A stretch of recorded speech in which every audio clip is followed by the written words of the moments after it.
Supervisors, Jeff, do you want to give the invocation or?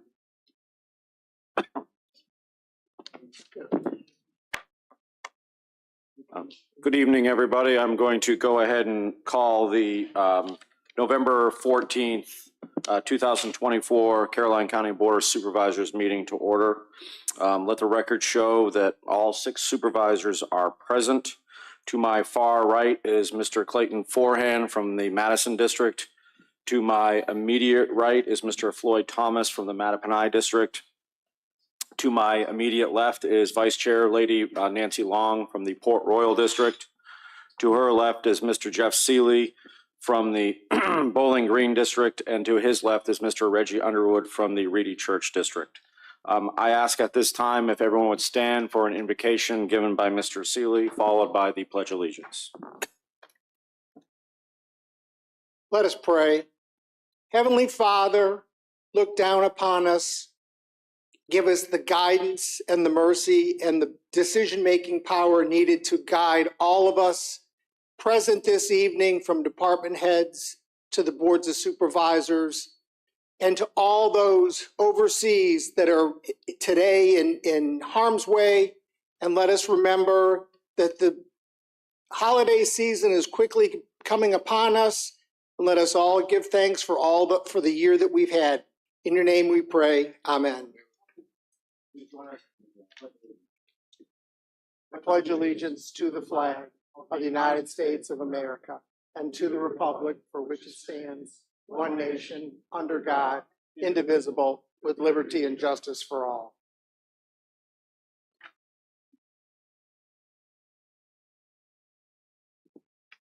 All right, we are to the point of our agenda where we're going to do the opening board comments. I will start with Mr. Underwood. Thank you, Mr. Chairman. I do have several. First, I want to thank the Second Mount Zion Church for hosting our community meeting a week before last. Certainly want to thank Mr. Sadler, Mr. J.D. Young, and Sheriff Mosier for attending and allowing us to have that meeting. There are about 30 people who attended, and I thought it was a very good meeting. And I told the people who attended, our next meeting will probably be on the other precinct up at Carmel Church, so we'll alternate between those, and I'll try to do that within the next 2 months. My second comment, Mr. Chairman, is at our last meeting, there were comments about being disrespectful and people saying that people have a right to come to the podium during citizen comment and say what they choose, and we listen. But that is a privilege that's extended to them on behalf of this board. You have a right to say what you want within reason. But when you talk about respect, when you call members of our staff thieves and you call members of the board doing things untoward or taking bribes from businesses or attorneys, that's disrespect. So I take offense to many of those comments. I do not like it, and I won't tolerate it, and I won't stand here and allow it to be said without making a comment. People have a right to their opinion. You have a right to come up here and tell the truth. You don't have a right to come up here and lie without being in check, and I'm going to check it at every point. My final comment, Mr. Chairman, is that as a representative of a district, we still have an obligation to all of the citizens of Caroline County. And oftentimes we forget that because a person has a loud voice, that's one vote in a county of 30,000+ people that we're responsible for to ensure that this county moves forward economically as well as making sure we take care of our residential people as well as our agriculture and our farmers and our forestry. So it's not a matter of only representing a district. We have a responsibility to every citizen in this county, whether it's in your district or not. And that's my expectation. And I won't yield, I won't budge. And those are my comments. Thank you. Mr. Seeley? Thank you, Mr. Chairman. I'd first like to lead off. We had a wonderful Veterans Day celebration on the courthouse lawn. The pastor from Shiloh Baptist Church was the keynote speaker and delivered a wonderful message. And the opening and closing prayer was done by the youth minister at St. James Baptist Church, who also did a wonderful job. I'd like to thank everybody that attended and look forward to always having those events on the courthouse lawn. The weather couldn't have been better, even though it rained earlier in the morning. My second is, again, we are rapidly approaching the Christmas season, and we will light the Bowling Green Christmas tree on the 30th of November, which is the Saturday after Thanksgiving, which is late this year because Thanksgiving's on like the 28th. Correct. So I want to remind everybody and invite everybody to come to that. And Shiloh Baptist Church Choir will be actually singing at the lighting of the Christmas tree. So those are my comments, Mr. Chairman. 5 o'clock. I don't remember the date. I think it's after our next board meeting. 14th of December. Bowling Green Christmas Parade, 2 o'clock. Mrs. Long? I just wanted to thank the Seeleys for their work on the Veterans Day service. I wore my red tonight and my little military pin here to remind us that we should never forget. We should always be thankful for those that returned home, but always be in prayer for those who did not and for their families. So if you are listening and you have served, my thanks. If you have lost a family member, my condolences and my thanks. And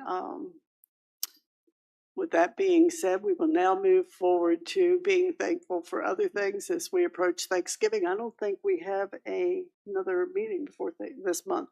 So if I don't get to see anyone before Thanksgiving, have a blessed day, enjoy your family, and be safe on the roads. Thank you. Thank you. Mr. Thomas? Thank you, Mr. Chairman. I just had one, which is I'm going to ask for an addendum to or an amendment to the agenda, but I wanted to thank Mr. Parton and of course Mrs. Hall for putting together a letter of congratulations for the Taro chapter of Omega Psi Phi to celebrate their 60th anniversary.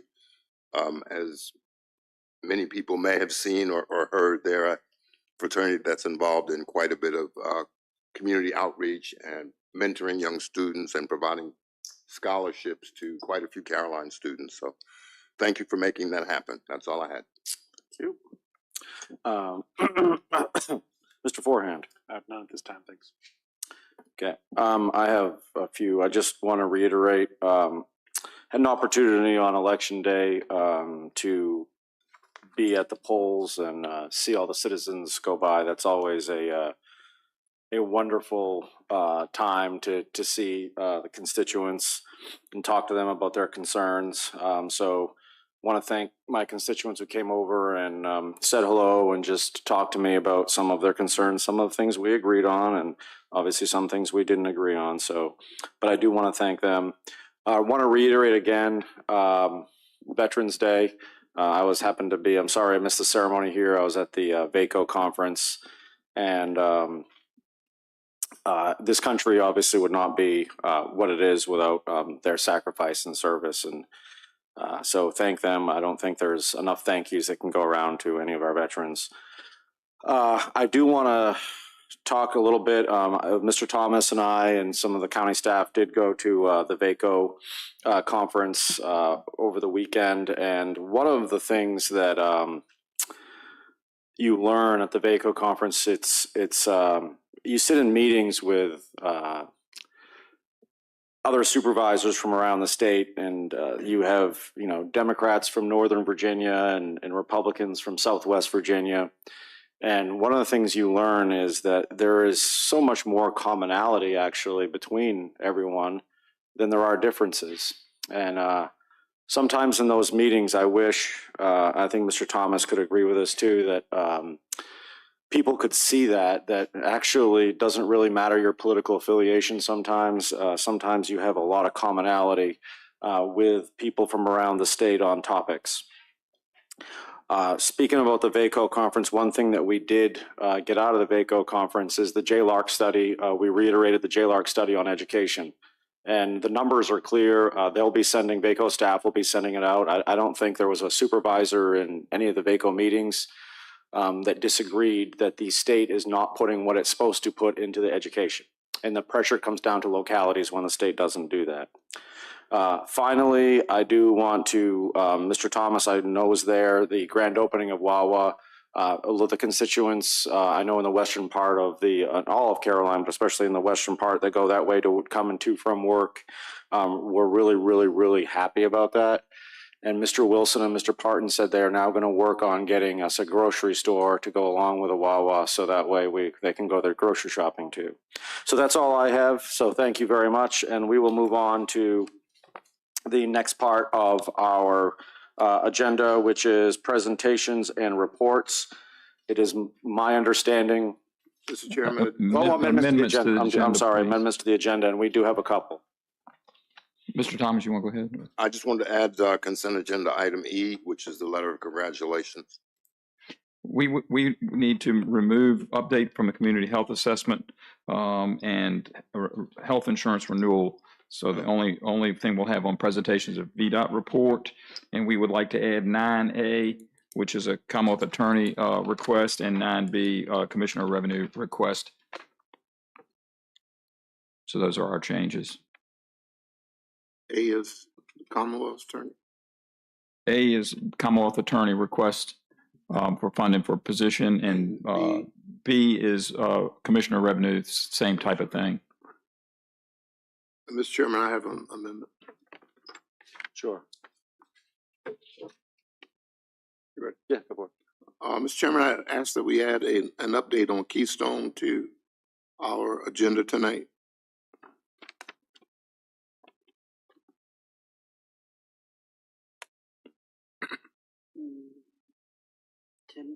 I'd like to know how much money we spent, when the cutover date is, and where we are with that.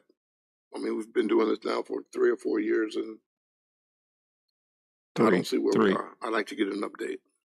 Yep, gladly. Okay, so we'll make that 9C then. Okay. And I have one more, Mr. Chairman.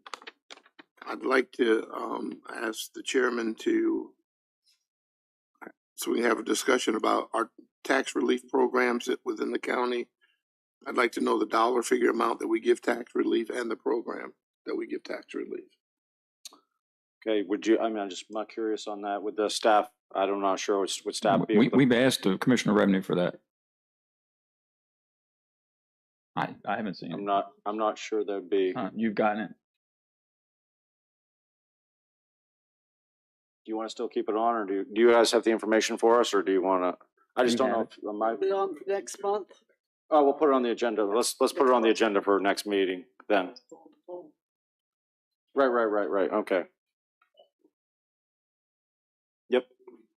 Right. I went down there and talked to him about that. So. And if you could add to that too, the other thing too, the amendment, if you don't mind, Mr. Underwood, the amendment that just passed in the state of Virginia, how that would affect us too. What amendment that just passed?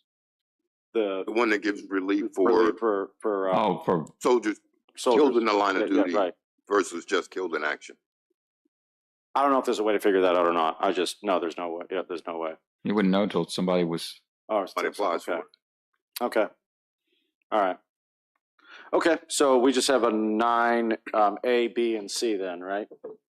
And I think the amendment that just passed is something that the county should go along with regardless of the. No, I know, no, I was just kind of curious, the dollar amount, that's all. Okay, so anything else? I'll take a motion to approve the agenda as amended. Second. I have a motion and a second. Any further discussion? All those in favor say aye. Aye. Motion carries. Mr. Bates.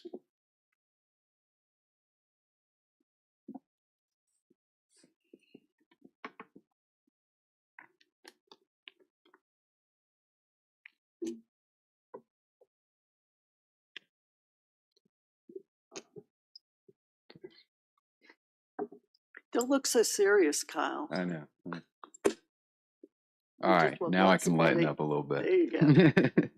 All right, well, Mr. Chair and Madam Chair, members of the board, county staff, thank you for having me this evening. It's going to go through just the regular board report. I got a few updates for some of y'all, and then I'll take some questions at the end. So I'll just go ahead and jump right into the VDOT report. So first up, some of our rural rustic project, Route 680 Rattle Trap Road. That project is now complete. It is a surface treated road. We did that through utilizing the secondary 6-year plan, prioritized by you all in Caroline County. We also had a rural addition on Caroline Street. In a very similar fashion, that is another surface treated road. As with any time we surface treat a brand new road, there are some fines that will kick up. That is normal, that is expected. As traffic rides over it, some of those fines will beat into the road. It'll come a little less dusty. Worst case scenario, we can get back out and have the contractor or state forces sweep it. But that is now complete. One of the upcoming projects on the construction side of the world, which is ongoing, is the CSX project. This is over on Panola to upgrade the existing flashing lights and the gates. Again, that's a CSX project, but that one is underway and should be completed next summer. Route 638 Bridge, South River. This is a state of good repair project, meaning some federal funds to replace that bridge. The detour is in place through fall of 2025 when the crews are expected to be complete. This is an upcoming smart scale project. Still some years out, but keeping track on this one. Understand that was a recent smart scale year, but Route 301 and Chase Street in the town of Bowling Green. This will reconstruct the intersection at Chase Street and Courthouse. Both of those intersections separately, obviously, and looking at restricting some of the movements that are making causing some pretty significant angle crashes, especially on Chase Street. That project, the estimate did go up a little bit just due to some inflation, 14.1 million. The state is covering that cost. Survey is now complete. That's an update since I was last here. We have a consultant designer on board. We met with them in September when we're talking about some of the things that we're going to run into with the project and through design. So we're getting ready to start on that. Here we have the Route 207 eastbound bridge over Mattapani. This is kind of the sister project to the westbound bridge that was done a couple years back. This is a superstructure replacement and a substructure rehab. So essentially anything that is horizontal will be replaced, and then we'll do some rehab on some of the vertical aspects of the bridge. But this is a design build, and it's in a bundle with I think 2 or 3 other bridges throughout the Fredericksburg district. We do not have a schedule as far as where they're going to be starting and where they're going to be ending, but the end date for the bundle is in summer of 2028. Once we have more details from the design build contractor, we'll obviously release those to you all and let you know when it's planned. Here, this is not a VDOT project, but I like to keep this up just because I think it's a great partnership that you are working with our economic development folks, your folks here, Gary Wilson, received a grant to start on design for 2 of these roads, Dry Bridge Road and Ruther Glen Road. So at this point, I think you all are currently working to procure a consultant to start on the design work. The Route 1 pipeline study, that is all tied up. We had the public hearing within the year and had some folks come out, especially the folks around Lake Caroline. I think a lot of them were excited for some of the things that could be applied for in the future. That came actually of 4 smart scale applications that were submitted from Caroline County. So that's great news. That's 4 more than the previous round. So good things to have a good study. Here we have the Route 301 turn lane addition at 608. This is utilizing some safety and operational improvement funds. We're looking to add a right turn lane onto Lakewood Road. We are working with the town of Bowling Green and with some utilities things to get that squared away, but as soon as that's done, we can go to construction. So hoping to start construction this winter and finish up hopefully in the fall. I'm sorry, in the spring. Our mowing cycles all are complete. We did not do the manicure mowing in Caroline County this year, but it's my understanding that some of your folks handled that in-house. We did have to go back and hydroseed the Lady Smith Road project. Some of that grass did not make it, especially in the median. So in the fall, we rehydroseeded that with the contractor and utilizing some of the funding from the project. That is now closed out. But we do have a permit with you all. I think you all are manicure mowing the median. But all mowing is complete. Just some other small maintenance items and shoulder repairs that our area headquarters are going to be looking at Route 207 and Ruther Glen Road, Cedar Fork from Satterwhite to US 1, Route 207 as a whole, and then Route 2 from Bowling Green to the Spotsylvania line, which I can tell you why on this next slide. So this is our this is our 2025 resurfacing in Caroline County. So this equates to exactly 130.96 lane miles. So a lot of really good lane miles, and more importantly, a lot of really good and needed routes. I'll just focus on some of the primaries. There's a section of both directions of Route 1 between 207 and Golensville. There is a section of Route 2 from basically the town right here at West Broadus 207 by Business all the way to Spotsylvania County line. And then there's a few different sections of 301 that we're looking at. First, there's a section just south of the town that we're doing some thin treatment latex from New Market to Mattaponi River.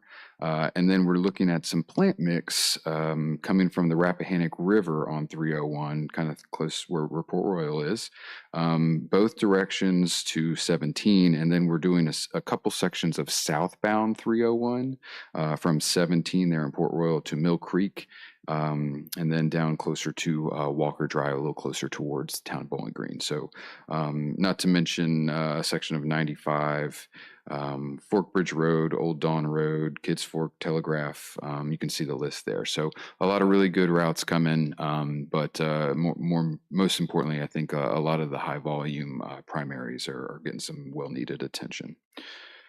And then the last thing from the maintenance side that we are working on is snow.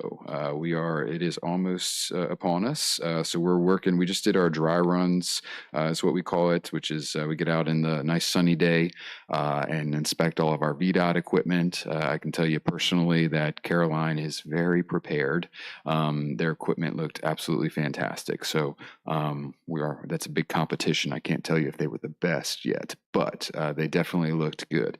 And then we're working through signing up all of our hired equipment for the Fredericksburg residency as well, which is over 600 pieces. As of right now, we've got 84 currently ready to go today. Doesn't seem like a lot, but we're committed to trying to be complete 100% winter ready. I have all of our contractors signed up by December 1st. So we're working hard on that now.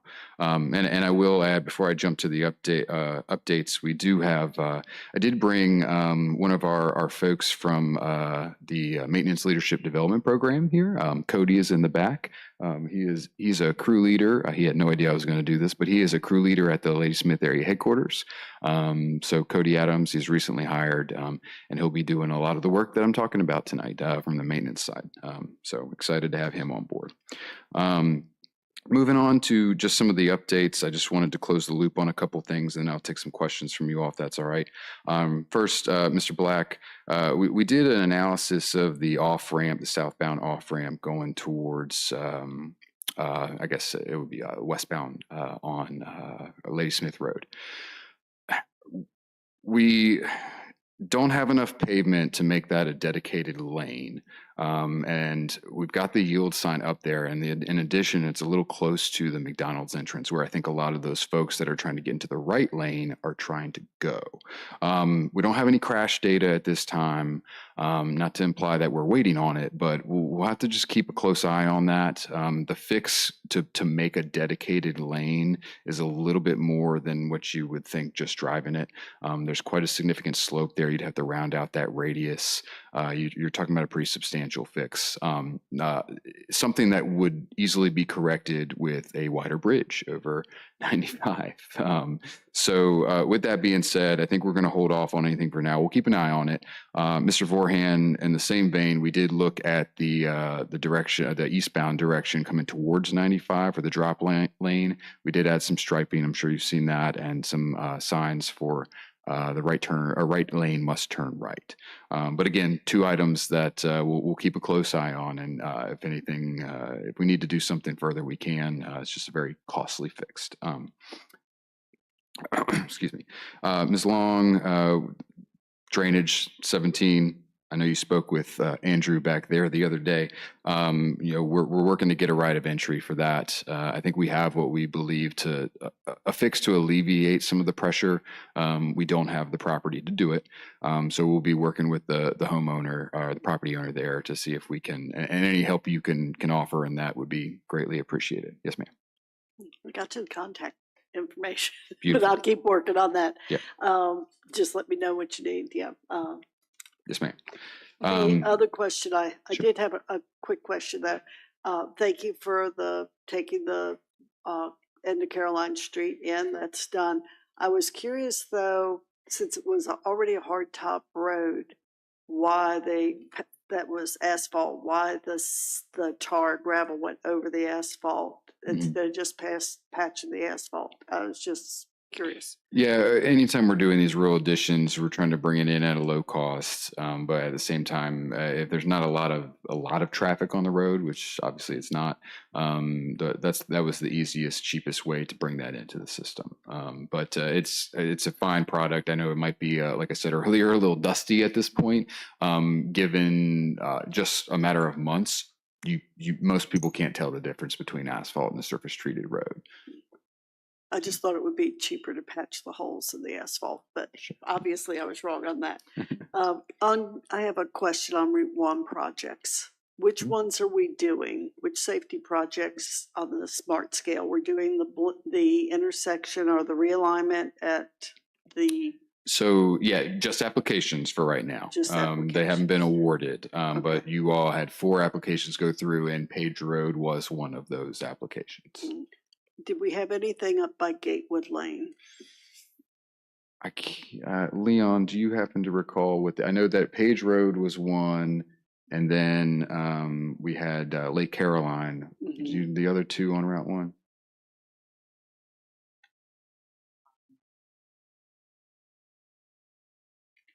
Pine Hill. Deerfield, yeah. Off the top of my head, I don't recall, but we can get you that information rather quickly. Or if not, look at that area, especially when 95 is backed up, Route 1 Like over today. there, and that's a major turn. There are a lot of houses down that road. So if you're going north, you sort of come around a little bend, and then if you're in the far right lane, I guess you're okay. But if there's cars backed up to make a left-hand turn and you're going, let's face it, nobody goes the speed limit. You're going 60 miles an hour. It's hard. And coming the other way, it's uphill, so you can't really see what's sitting, waiting to turn in. And people sitting, waiting to turn in don't have a real long view Sure. stretch. So I really would like that Sure. We've had a couple of accidents up Even there. if it's not one of the applications, it's something, if we Even have if- in the yeah. study, I might be able to provide that to you. as well. Lines saying straight or left turn or stop, you know. And I'm sorry, what turning was the traffic. intersection again? Route It- 1 And Gatewood. at Gatewood. Okay. All right, we'll take a look at that. Thank you. Mr. Seeley, two things. I owe you a date for Sparta Road. And I owe you a date. I just have not been able to Understood. coordinate a schedule that gives me a date that I can Yep. go take a look with you all. That I do want to get out, take a look at that. I think ultimately we're going to end up with some asphalt patching down in the bottom there. Additionally, you had brought up the guardrail hits, and I'll just address this to the board as a whole because I think that it's something that I've seen throughout the county. Right now, with the money that we've got for our guardrail hits, we are prioritizing a lot of the end treatments. So we just have a lot of those right now. So we're working to get those replaced. Not to say that we aren't doing runs of guardrail, but we were definitely trying to get those end treatments done first, and the contractor is working on those. So what I will ask, and this is, I need some help in this, as you all see these areas that are out there where there is a guardrail hit, I mean, just on Chase Street, right, at 207, please make sure get those to whether it's county staff or to me, so that we can ensure that that gets in the system. Just because it's hit doesn't mean that it made it onto VDOT's radar. You could see a cone out there. It doesn't necessarily mean that it's on VDOT's radar. And so if it's not in our system, it's not being prioritized. So even if it looks like something we might know about, just worst case scenario, I just ask that you put that into the system. For your residents, 1-800-4ROAD, please call that in because that'll help us get that into the queue. Major Nutter, can we have the sheriff's department look when you guys are out, patrolling? Can we start looking for the guardrail hits that are really bad and start making a list of those and turn those over to Mr. Colley? Because talking to citizens, they're not always precise about where things are and how bad it is. And you guys probably have seen the accidents and have seen the hits and have seen the cones for months on end. And I think it would be super helpful since I was just going to say, you can send them to me directly, and I can hunt them down. I'm just trying to facilitate so that we're all on the same page and know where they're at. For sure, with the amount of miles that our deputies cover every day in Carolina, we can definitely have them take notes of damages and compile that and get it to Kyle relatively quickly. That would be fabulous because that would save us from all riding around and trying to figure out the best location, the best mark, because you guys are used to talking about where things are. Absolutely. That would be fabulous. Thank you. And that'll help us as well, as long with our maintenance folks. They're doing the same thing. We're kind of preaching that not just here in Caroline, but my other 2 counties as well. So. How many? Can you go back to your slide where you're showing what you're going to pave? Can we? Before you do that, Kyle, would you repeat the phone number one more time slowly? 1-800-4ROAD, FOR road. How many actual miles of Route 2 will be repaved? Because it's 2 lanes and you're talking about per lane and it's 2 miles, which is probably less than a mile. And I'm just trying to figure out, is there a map that shows, it looks like it starts. Yeah. You'd make me sit up here live and do some math, which I'm not going to do, but. Well, that's fine, but I'm trying to figure out, do we have a map? Yes, I do, and I can provide that to you. Because it doesn't look like all that much. 5.58 plus 2.4 plus 4.12 plus 4.06 plus 2. So, but is it lane miles? But is that each lane is a mile? So it's 12 feet and then 12 feet. So that's actually half of that distance. Yeah. Yes, correct. If you look at a directional mile, we talk in lane miles at VDOT, just because that's we don't always do both sides of the road. For instance, some of the sections of 301, we're only looking at the southbound side. So, and that's why I'm looking at this, trying to figure out. I don't need I just like to see a map of what's what. I can get you that, no problem. That would be great. Yep. All right, thank you. Essentially from the town to the county line, though. But I mean, it's So you think you're gonna go from the town line all the way to, so you're gonna match up with what Spotsylvania just finished? That's not enough miles. Not 130? No, you're saying on Route 2, Ah, it's 14 miles from New Post to Bowling Green. mhm. That's not 14 miles. From New Post, all right, well, some of that is Spotsylvania too, right? Well, I'll Yeah. I'll take off the last 2 miles, which really isn't Okay. 2 miles, but Yeah. it's 12 and you got Sure. less than 12 there. Look, I can send y'all a map. I'll do some quick math when I get back to my seat, and, That'd be and great. I can let you know. So, okay. Mr. Underwood, we talked about this is I think for the good of the group as well, but the signal at 30 and 301. If you're heading eastbound on 30, the left turn trying to go north onto 301, you are exactly correct. That left turn lane is not a turn lane, is a through and a turn lane. And I think what's happening is the yielding left is backing up some of the folks that are trying to go through. So what we're going to do is the signal equipment that is out there doesn't allow for that to be just a quick flick of a switch. But we could look at replacing some of the signal head on the north, or I'm sorry, the eastbound and the westbound side, which is not a very costly thing to do in the grand scheme of things. But we do have to make sure is that the signal can take the load of additional weight. So we're currently running a load analysis on that signal. If we do have to replace the signal, the mast arm and everything else, and the pole, that would be a much more expensive project, but something we can still look at doing. Just need to put it on a plan. But so I'll have that back, I'd imagine, within the next 30 days or so, and then we'll have a plan of action from there.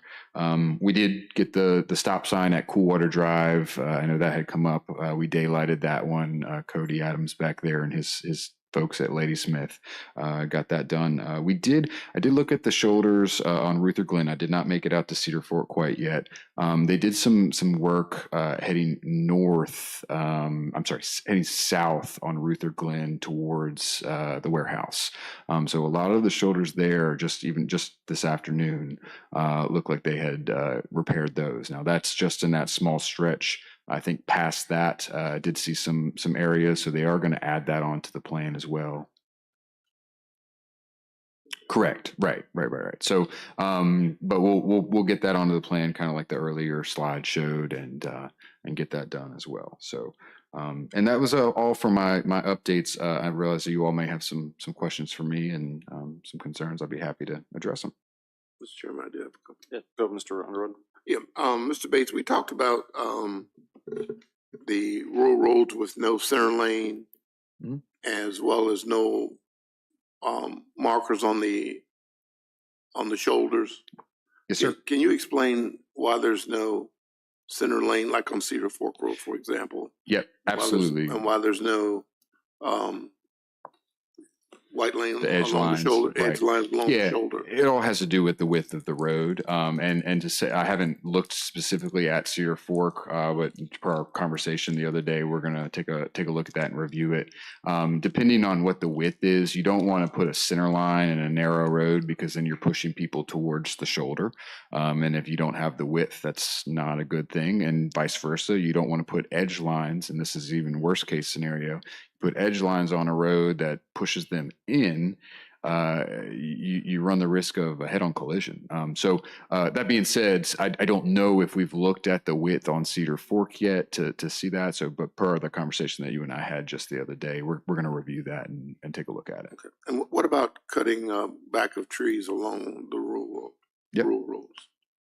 That's something we've been really trying to work with our tree trimming routes as part of the resurfacing schedule, just understanding that you put a new investment, you want to open that up and make sure water can drain off the road and sunlight can hit it and all the things, right? But if we have issues where you've got branches coming into the road, right, put in a work order, let me know, and we can take a look at that on a case-to-case basis.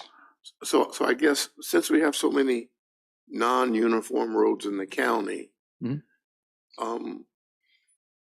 Is there no plan to do anything to widen some of the roads to give people a little more shoulder, or Yes. I mean on a large scale, not just patch here and a patch The there? quick, blunt answer right now is no. There would have to be some funding in a project to upgrade it, right? Now, as I say that, we will address low shoulders. We will make sure that they are safe so you're not running a tire off. However, what we've done with some of the other folks, an example being in Spotsylvania, they just started doing that within the last couple of years. We've done a program where we partnered with them to utilize some of their local funding, some secondary 6-year plan funding, to widen some roads that, frankly, they have prioritized. They have decided which routes those are.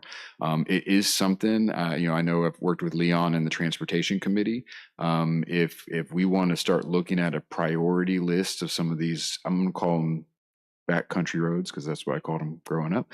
But some of these backcountry roads that have some decently higher traffic, as long as we have the ability to widen them, we can easily add that onto a schedule to get that done.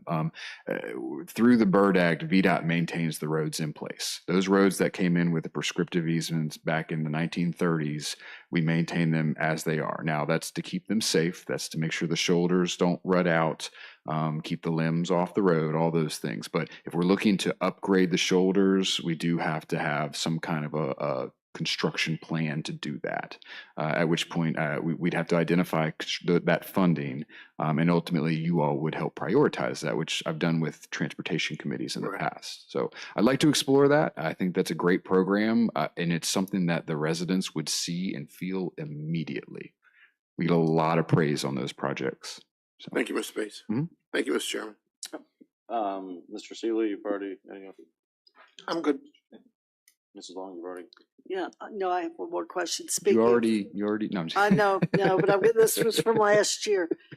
Caroline's big. We've got a lot of forestry. Last year you had one tree moving vehicle, which was on this side of the county. And we talked about, what happens when 17 gets backed up. And don't tell me you never lose trees on 17 in the winter, because I know you do. Any possibility of getting, something to help clear 17 when we have a tree down this year, instead of having to wait to get somebody over to move a tree, or get an operator if we have the equipment over there? So that's a myth that I have heard. We have folks on this side of the county to handle trees. So the farmers area headquarters, just in Bowling Green, is still available, has equipment, and we have the ability to have answer call outs from the eastern side of Caroline.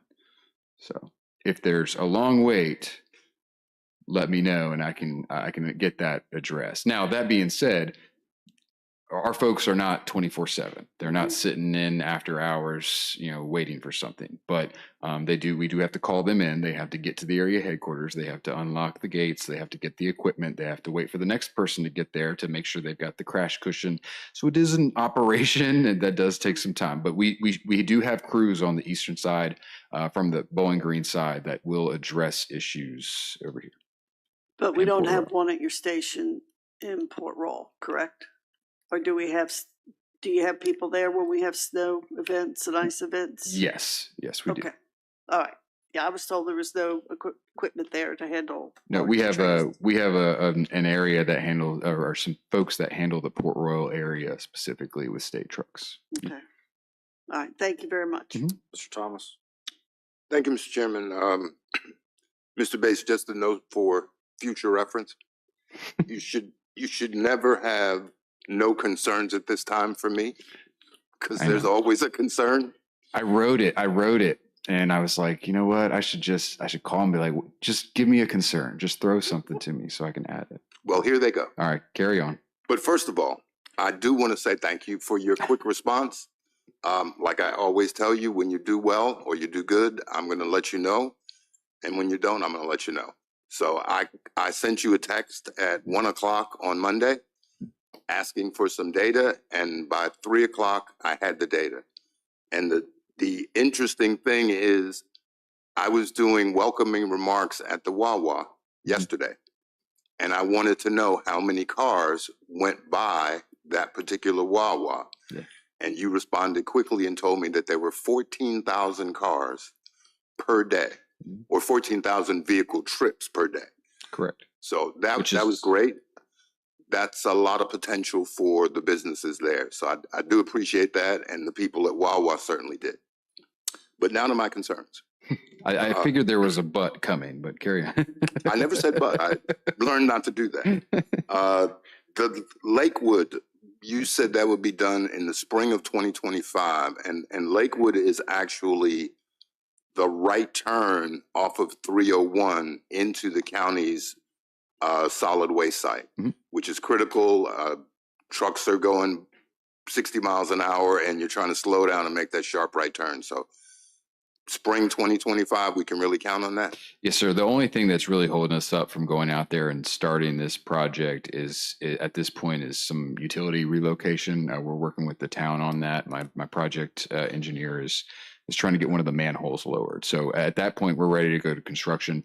We're going to hit the time span where you can't, your time frame where you can't put asphalt down. So we'll probably just be waiting on weather at that point.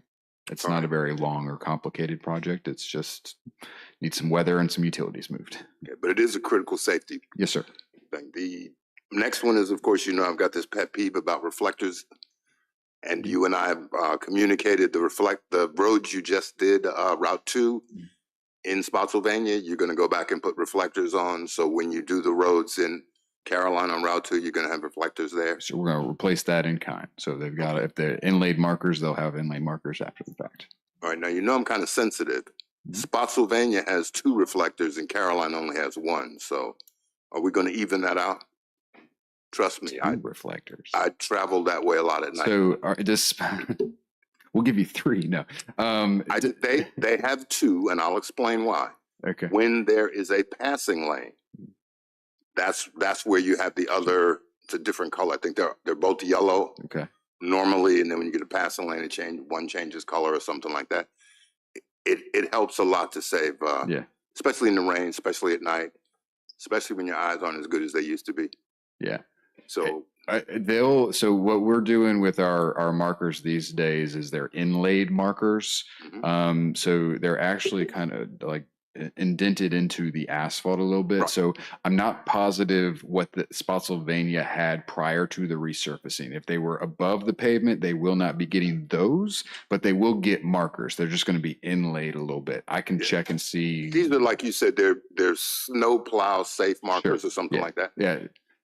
We statewide, they had some, and I think nationwide, they had some concerns with the ones that sat above the pavement. There were some unfortunate incidents where they popped up and hit a vehicle and injured some folks. So this is a safer way to do it, but still gets to the same place. So I'll check on that. I'm not positive as far as the where they're going to be, how many, but it should be the exact same because their geometry is very similar. At least something. I really appreciate that. Yes, sir.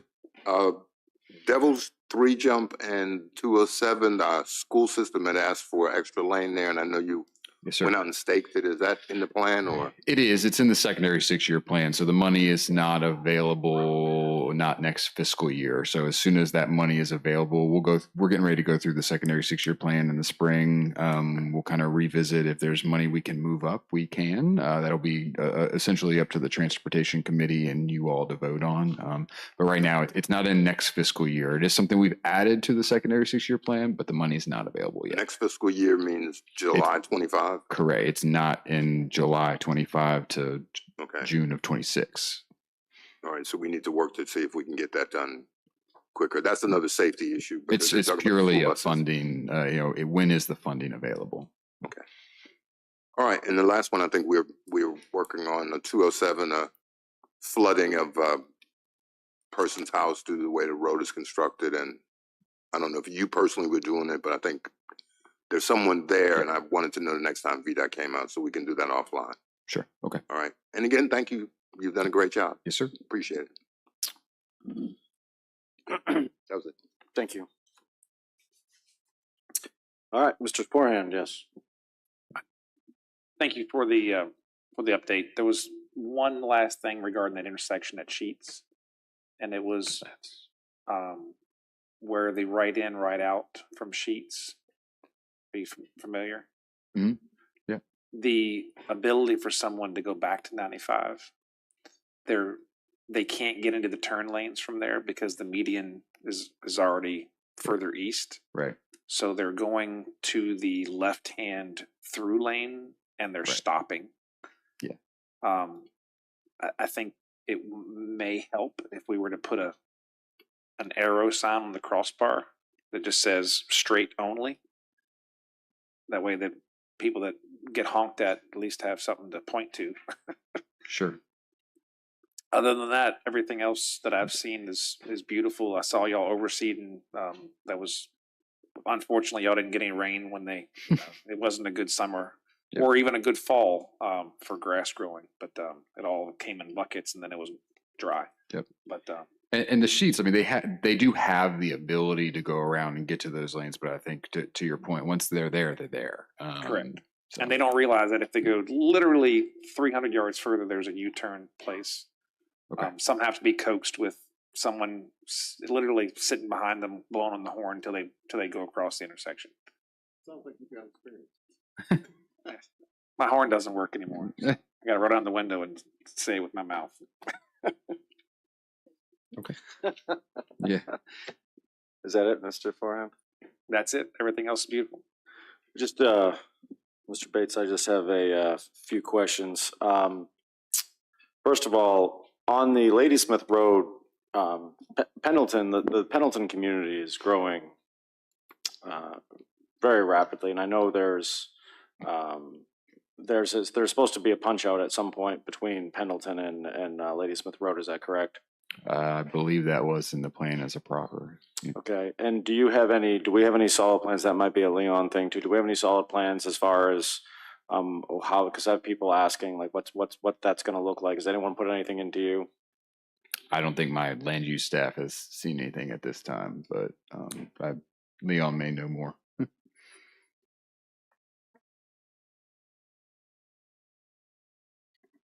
Yeah, Mr. Black, they've actually submitted a plan for a roundabout where that right turn was supposed to go. Nope. And so Nope. that's what they are trying to do. Back to the drawing board now. A roundabout and that close to the intersection is, I mean, I understand where they're coming out, but you're not too far from the intersection of Route 1 and 95 there. I mean, Route 1 and Ladysmith Road there, where that would come out, I assume. Yeah, well, I can tell you there's some significant issues with the design that they've submitted, so they've had to go back to the drawing board. So Okay. they will. Is it still an offset roundabout too, or is it going to be a straight up roundabout? Won't be offset. It won't Well, be offset. it won't be offset. VDOT has made. but it won't be Yeah. offset. Is it no, or is it? What's that? What are they going to do? You just said no, and then you said, what are they going to do? Is it offset? No, in other words, like an offset roundabout. What they Or- submitted was offset, but VDOT has commented that Right. design is not appropriate. So Okay. And Mr. Bates doesn't like roundabouts anyway. They think they're terrible, so they. Incorrect. So, anyway, When it leads, if we could avoid that That's a at good all, one. if we could avoid that, Mr. Bates, that would be wonderful. The next question I have is actually, and you guys, and I think you did it a little bit on Ladysmith Road last year. Is I don't know if it was like the Safe Streets for All grant where and I think you did it on Blockhouse a little bit too, where in Spotsylvania where you guys went down and took rural roads and Yes. I think you added about 12 inches, 18 inches on each side of the road. Right. I just got a question for you. Then you repave the road. Mhm. So that was planned to do that. So you put the addition, and for a while it was, and then you do it right before paving. In an ideal situation, yes, we definitely like to seal that up afterwards, even if the road is in good shape. The joint being on the very edge of the pavement, I won't tell you that you're not going to see it around. It's not good practice because the way that the vehicular traffic puts the load down on the road, it can open up that joint. You get freeze thaw in it. In fact, Mr. Thomas, riding through Route 2, if you've seen where they widened that a couple years ago, some of those joints are starting to come undone. So it's definitely a good practice to overlay it if you have the ability to. Okay. Yes, sir. All right, and then the last one I have for you, and I think you and I need to meet on that corner of Durrett, Yeah. the corner of Durrett Road, and Sure. if you could reach out to me at some time. I don't know what the solution there is. but, or Trivet, I'm sorry, Trivet Road and Anderson Mill. I would appreciate it. Sure. Yeah, I know that was one that we took a look at. I think there's some geometry issues. It's not something that was hoping it would be as easy as cutting down a slope off the road, but from what I was understanding is that it's the roadway itself that may be preventing some of the sight distance. And but I haven't seen it with my eyes, so we can get out there and take a look at it. Okay, I appreciate it. Thank you. Anyone else? Thank you, Mr. I will just add as a closing, just because I do talk to a lot of you on a lot of occasions. I will be out as of next Friday. My wife and I are having our second daughter. So with that being said, thank you. With that being said, Andrew Thorpe, who I think a lot of you all have worked with and have experience with, he's going to be running point probably through the end of the year. I will still be around, but I will don't be offended if I pass you on during that time. So Okay. all right. All right. Thank you. Thank you all. What's it? Right. All right, we are on to the part of the agenda where we're doing appointments. So appointments, I have a social services board member from Madison and Port Royal. Yes, Mr. Black, I'd like to renominate Ann Gracia for Port Royal District. And Mr. Forehand, do you have one right now? So you can go ahead, just make that a motion. I move that we reappoint Ann Gracia for the Social Services Board. Second. I have a motion and a second. Any discussion on the motion? All those in favor say aye. Aye. Motion carries. The next one is Building Code Board of Appeals for the Mappapani District. Mr. Chairman, Mr. Pitts is willing to be reappointed, so I'd like to make a motion to reappoint Mr. Bernard Pitts Jr. Okay, I have a motion. Do I have a second? Second. I have a motion and a second. All those in favor say aye. Aye. Motion carries. All right, consent agenda. Consent agenda. Is anyone else who would like to pull anything from consent? If not, I actually do have a couple on the warrants. So there's just a couple questions dealing with the warrants. I don't know who would be, just ask the questions too on that.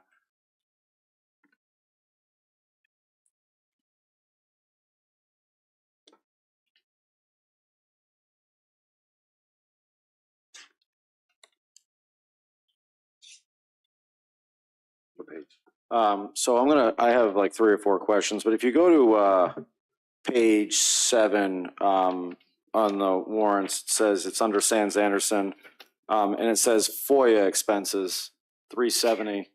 My question is to maybe Mr. Cully as well, when we're paying Sands Anderson for FOIA requests, is that something we're being reimbursed on?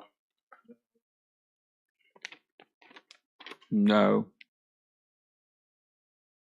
So someone FOIAs us and then it's coming. Not every FOIA, but we get some complicated FOIAs that we need some legal advice on how to handle, and there's no way to recover that at all. Okay. Legal fees are not recoverable under FOIA. Okay. All right. Then if we go to page 10 for a second, I just see it was, I guess, yeah, page 10. It was Vision Government Solutions Maintenance, 22,900. What is that? That is for the new CAMA software that was approved. Commissioner of Revenue software. Okay. And then really quickly on page 11, I find it funny, Mr. Underwood had brought this up tonight, and the gentleman was at the VACO conference. We're paying a lot to Keystone, and it's travel expense, so are we paying for him to come to us every time? Is that because it says travel expense Keystone? And if you look at that I know it's $250, but considering how much we've paid Keystone. This item is actually for the Keystone Conference. So there was a conference that they had. Okay, so it wasn't. Yeah, this is not for their travel. We have actually paid all of the travel on the contract. Okay, and then I had one more. If you go to page 12, the Jenny Tripoli Consulting Services, it looks like it's, close to 28,000.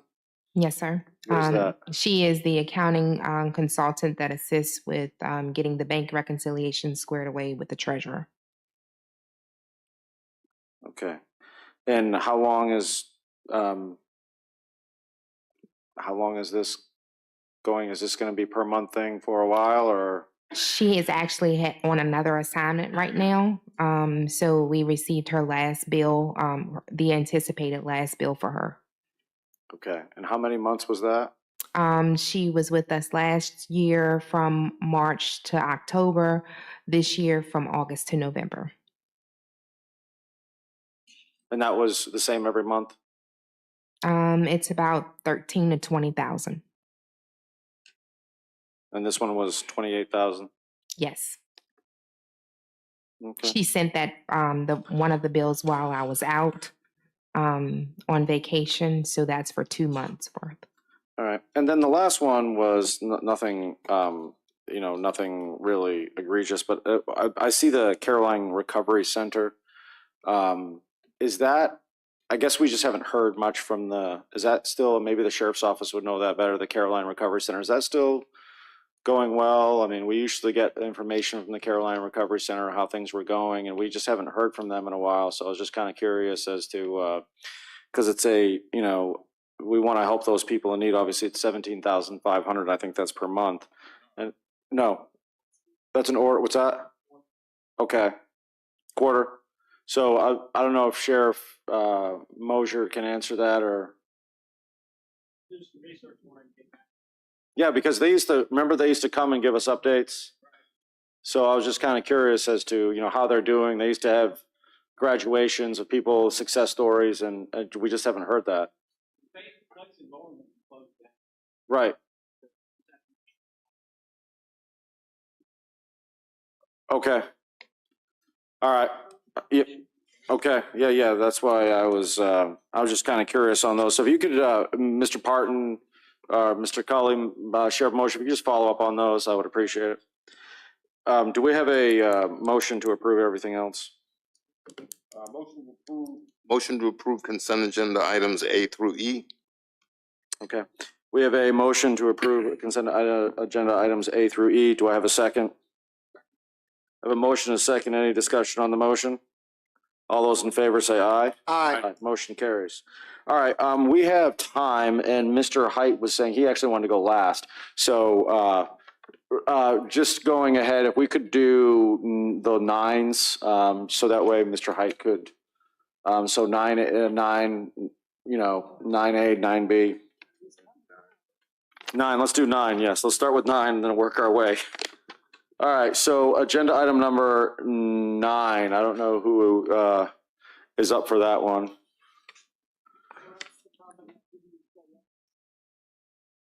I was being sarcastic. Of course he doesn't want to, of course I'd like to get out of here. Good evening, Mr. Chairman, members of the board. Agenda item number 9 is new business for budget adjustments. Here you have before you a request for a supplemental appropriation totaling $1,340,114.93. This is just a cleanup item for the end of the year. These departments actually were over the actual budget for the year, and therefore we need additional appropriation to close out the items with the audit.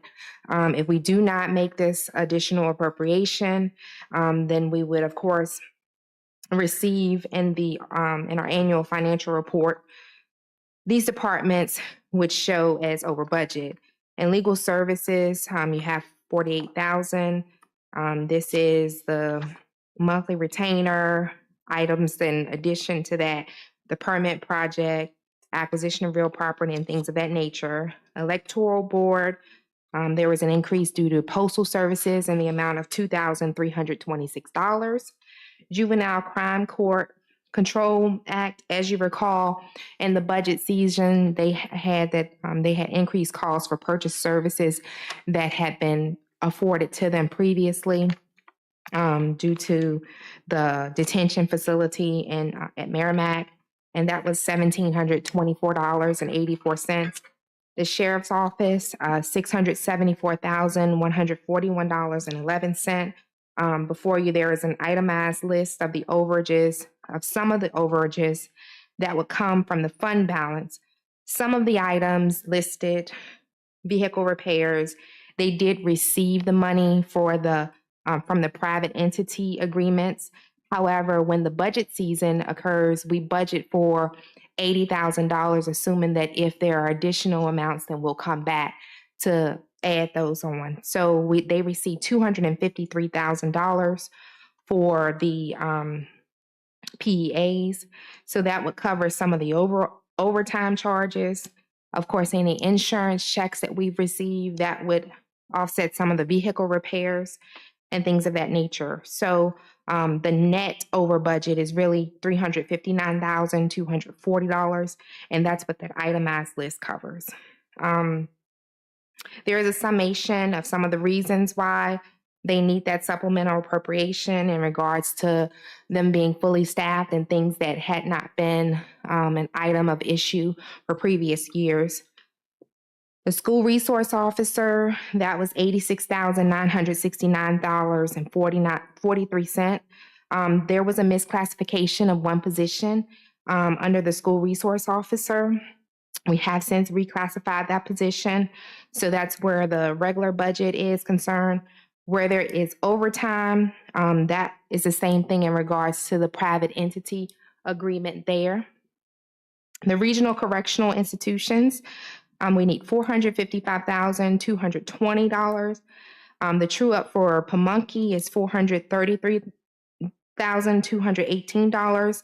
And that's, of course, due to a higher than expected inmate daily occupancy count. We budgeted for 50. However, there were 66 daily occupancies. And then we did receive a offset with a reimbursement of $130,200 at the end for the end of the year surplus.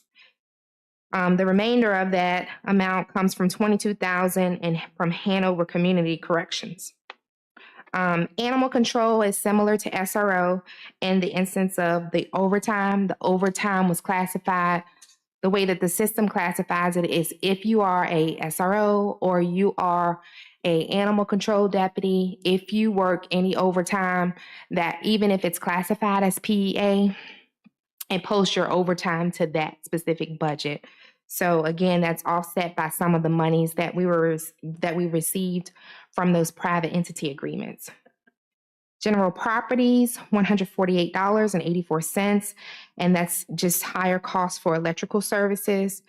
Inspections was $44,285.78. If you recall, earlier in the year, there was a leave payout to a retiring employee. We approved the leave payout, but we did not approve the supplemental appropriation.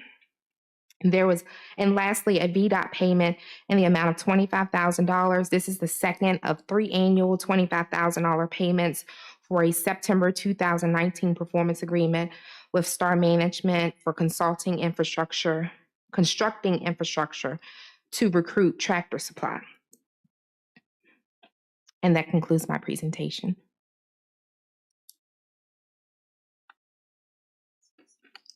Yeah. Could Okay. I just ask a quick question? Yeah, sure. Just on the way the Keystone system works.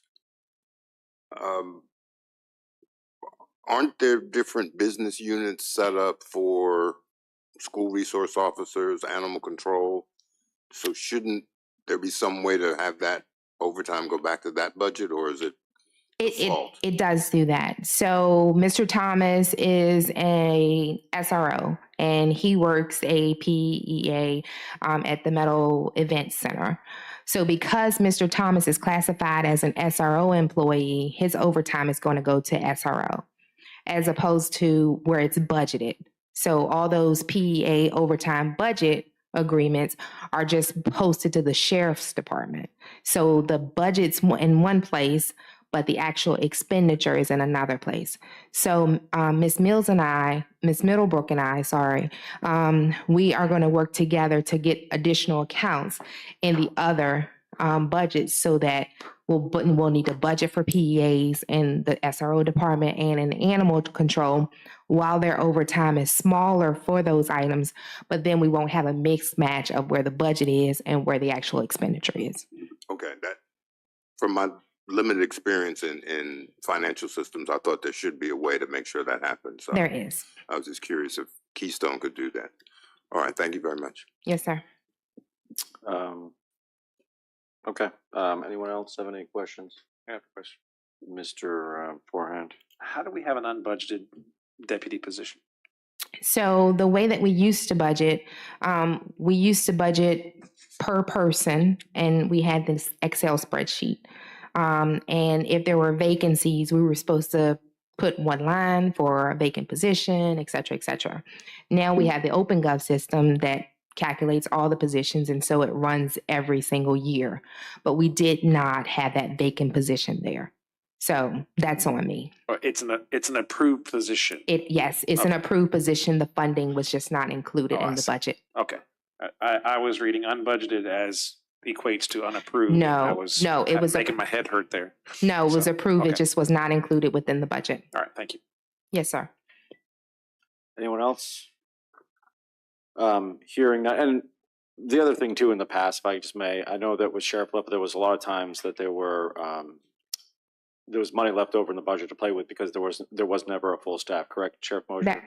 Yes, that is correct. And then one of the things we want, I would think that we would want as a county is, you've come in and you've been able to kind of overcome that hurdle. We've helped you along the way with salaries and so forth. So you've now got a full-time staff that you're dealing with, so you don't have that leeway in the budget that you used to. I mean, the positive was you used to have the leeway in the budget, Right. you know, so, I mean, and that was a positive, but the positive is now we have better law enforcement, so No, we have full staff. right. It's been a team effort between the board and the sheriff's office to bring us to where we need to be so we can recruit and hire people. And we're absolutely full staff. We have no vacancies. Right. And we're also, finance is gracious enough to be able to meet with us every quarter this year to kind of keep us in line with the budget. So she's going to meet with staff and then make sure that we get everything. All right.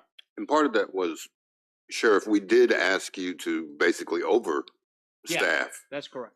Which helps us because it takes a year from the time you hire somebody till they go through the academy and get training. So being overstaffed, we're never really short in the county. That's correct. That's probably where part of that comes from. Okay. Yeah, because there's an overhead cost for people that you don't always think about, FICA, Social Security, retirement, which adds up pretty quickly. And in the scheme of things, you know, what we're with the new accounting system and the small holes we have found, this will actually help us next year make sure we don't have those. Yes, sir. Okay, so I'll take a motion. So move, Mr. Chairman. I will second this. So I have a motion and a second. Any discussion? All those in favor say aye. Aye. Motion carries. Let's go to the next 9, which is, I believe, Mr. Height, you are up. Mr. Chairman, members of the board, County Admin was kind enough to add an addendum today, which is 9A. We have a letter dated last week talking about some of the issues the Commonwealth Attorney is having, or not issues, but things we're trying to avoid. In July of 2023, when the county approved body cams for the sheriff's office, the legislature has mandated that the county is to fund another attorney position at the comp board funded minimum, which is $73,000, although the county now pays $83,000 as the entry level Commonwealth attorney. We've been working with 3 attorneys, so we've been 2 below that, and every time we get and sheriff's here can talk about this also, but every time we have a case come in, we have to watch the body cam, and that takes hours and hours, and we're kind of running ragged at that. Since I've been here in 10 years, there have been 7 JDR prosecutors. JDR is juvenile domestic relations. That is your sex cases, your minors, your domestic violence, your abductions, very tricky, sophisticated cases, and we're having turnover every 2 years, year and a half, 9 months. We can't keep anyone, we can't hire anyone with that specific skill set for an extended period of time. Rather than ask for a 5th attorney, and rather than, which would again cost the county $83,000 plus benefits, what the budget allows and what the legislature allowed for was boards and Commonwealth attorneys to negotiate some middle ground. Specifically, what I'm asking for is $131,000, I think, and $500 to hire a very experienced, competent, dedicated JDR prosecutor to handle those specific type cases. And then also raise my deputy Commonwealth attorney to the same level, which I think is $34,000. For a total with benefits, everything else, I think it's, I don't have a copy of the memo in front of me, but it's $54,000. On 54,981. 54,981 and 8 cents. Yes. The alternative to that is to ask for the fifth attorney, which is coming out of county funds, not comp board funded. And that would be $83,000, $73,500, but the county starts at $83,000, plus the benefits and everything else. So if you do the math, it's a net savings to the county. It certainly enhances public safety. And I think the sheriff would agree. He's in agreement that this would help the county. So that's what we're asking for. So let me get this straight. If we don't do this, you can ask for a fifth attorney, and it would actually cost us more money. Yes, it would. It's not a will you give it to me. It's a you shall give it to me. And Right. I don't want to get into that. Right. No, I I understand. Yep. Does anyone have any questions on this? I've talked to Mr. Height about this and gone through the different permeations of what needs to be done. And if you're going to have constant turnover, you're just training people all the time to lose them. So 53 is better than 83. And I think at this point, we just need to give him the ability to hire somebody that can actually do the job and will stay, and then balance out the other attorneys so that they've load leveled everything. So I'll make a motion. We approve the new request from the Commonwealth's attorney for the supplemental appropriation for 24-25 budget. Second. I have a motion and a second. Any discussion on the motion? If we could just include the amount in the motion, $54,981.08 from the fund balance. It's sitting here in front of me, $54,981.08 to my motion. Second. I have a motion and a second. Is there any discussion on the motion? All those in favor say aye. Aye. Motion carries. All right, and then we have, Thank you. yep, do we have time for 9C, or do we want to go to break? Keystone? We have Commissioner of the Revenue yet, don't we? Oh, yeah, I'm sorry, Commissioner Revenue, I'm sorry. Commissioner Revenue, 9B.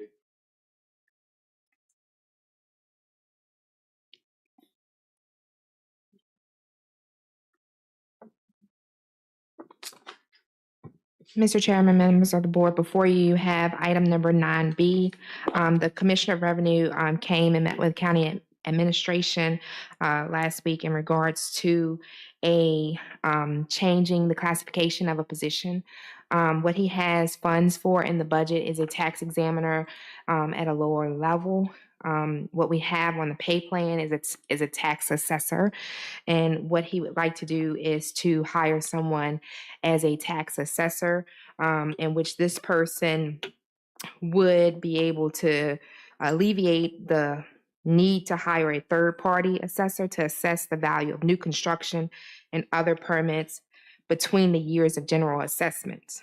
Mr. Bassoon has offered to utilize the funds that he would originally use for the contractual services in the amount of $14,084 and move that up to personnel in order to hire this higher level person.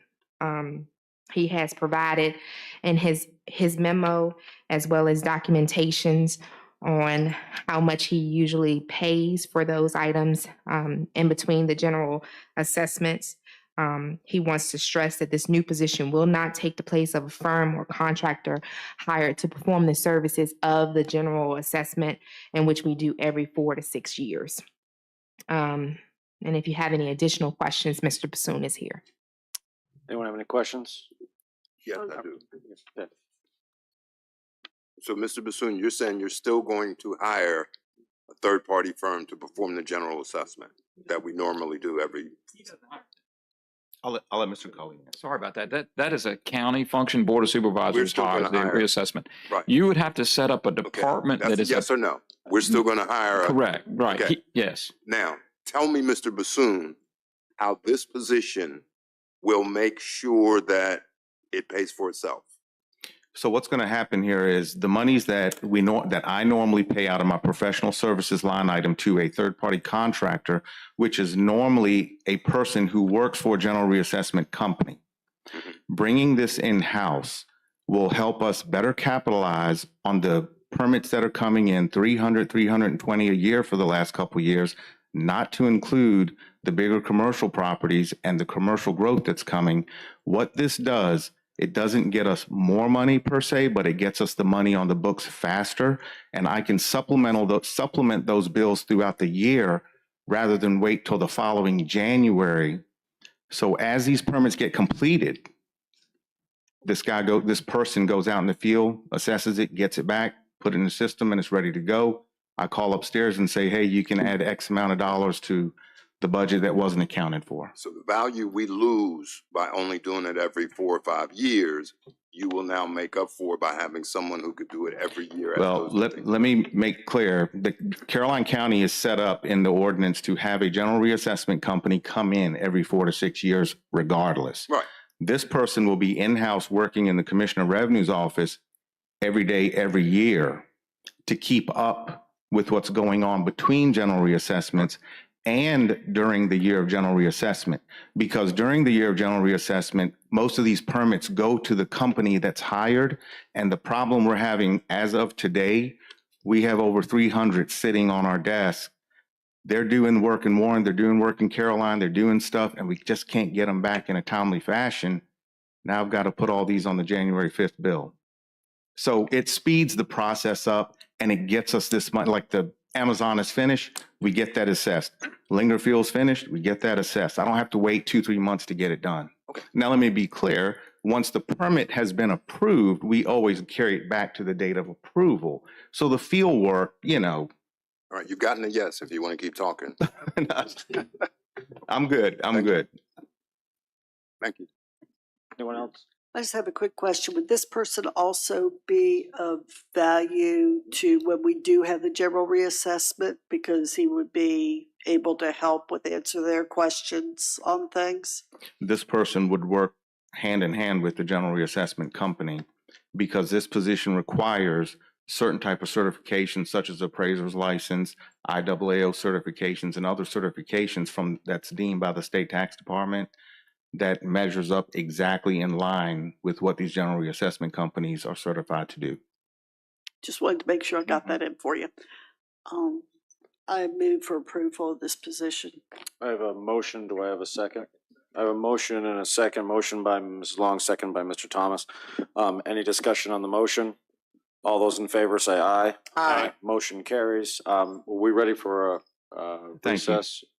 All right, let's go ahead and we'll take a we'll be back at about 7:45, take a 10-15 minute recess. All right, we are now in recess. What's that? Here for public comment now.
What's that? Yeah. Hey.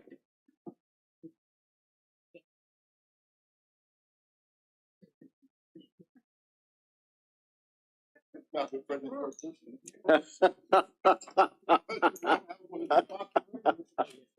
luck with that, buddy. Hey, it's being returned to the States. My salary is actually going to go up. All right. Okay, we are going to return from recess, and we will go now to our public comment period.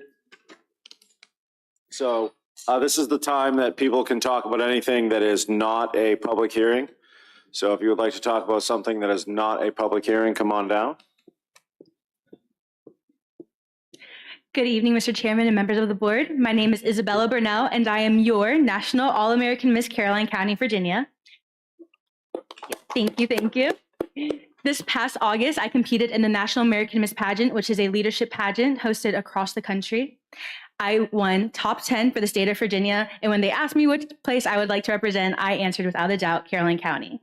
I grew up here, I was raised here. Our teachers and our leaders in this community have poured into me so much, specifically Ms. Shamika Baker-Latney, who has recommended me to be here today to request your support of my competition, which will be taking place over Thanksgiving week.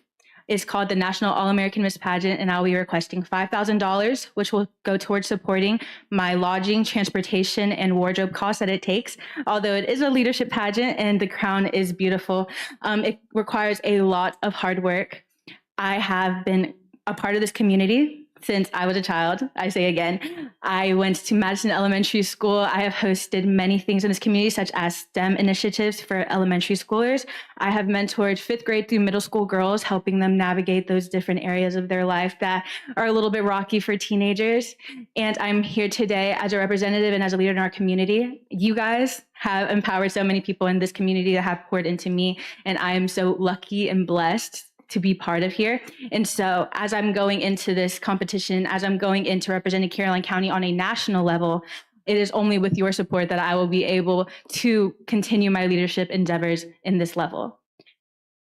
So I am here today, again, to request your financial support. I have reached out to members of our community, which they have helped so much when it comes to spreading the word on social media, when it comes to spreading the word by word of mouth. And they have really, really, really championed me, as they always have all of my life. And so now I'm here today as a last call, as a call of support, because my competition is over Thanksgiving week. And while I have gained the money that I need to for part of my competition, the $5,000 is necessary and vital to my competition for the rest of my endeavors. Thank you. Thank you. All right. Thank you. Is there, we may bring it up a little bit later on, okay? Thank you. Is there something? Okay. All right. Moving on to public comment. Anyone else? Public comment?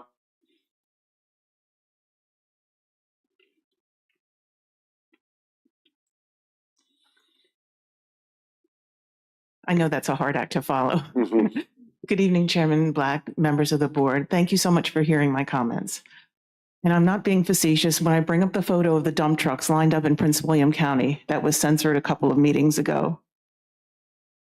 It brings to mind an event that occurred near my area in April of last year when a neighbor called me and stated that caravans of earth-laden dump trucks were all day traveling up and back on narrow and winding South River Road. She didn't know where they were coming from or where they were dumping their loads or if they contained anything toxic or polluting. An investigation ensued that the trucks were illegally dumping fill from behind the sheets in Ladysmith to land adjacent to the South River.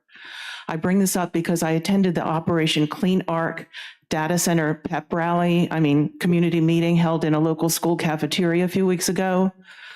For a multi-million-dollar operation, I was not impressed with the level of professionalism or how the content was presented.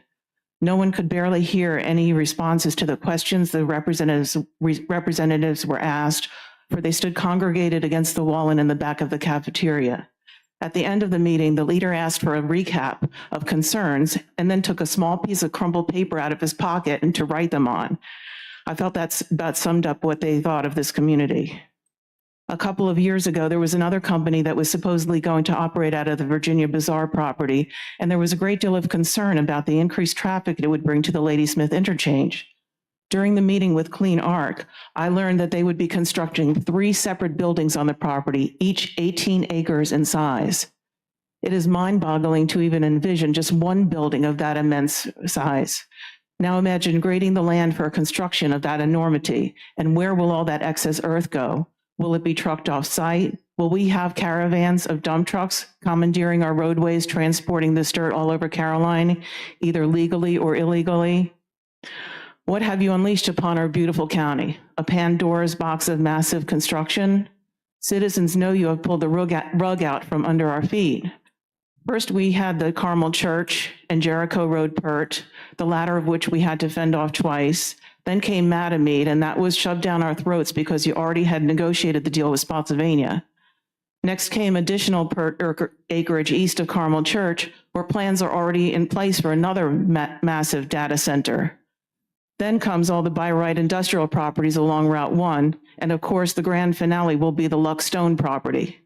And in the blink of an eye, this county leadership will have destroyed the preservationist history and vision of our region forever. I saw a picture the other day depicting all the Starlink satellites that surround the Earth. The dots pretty well blanketed the planet.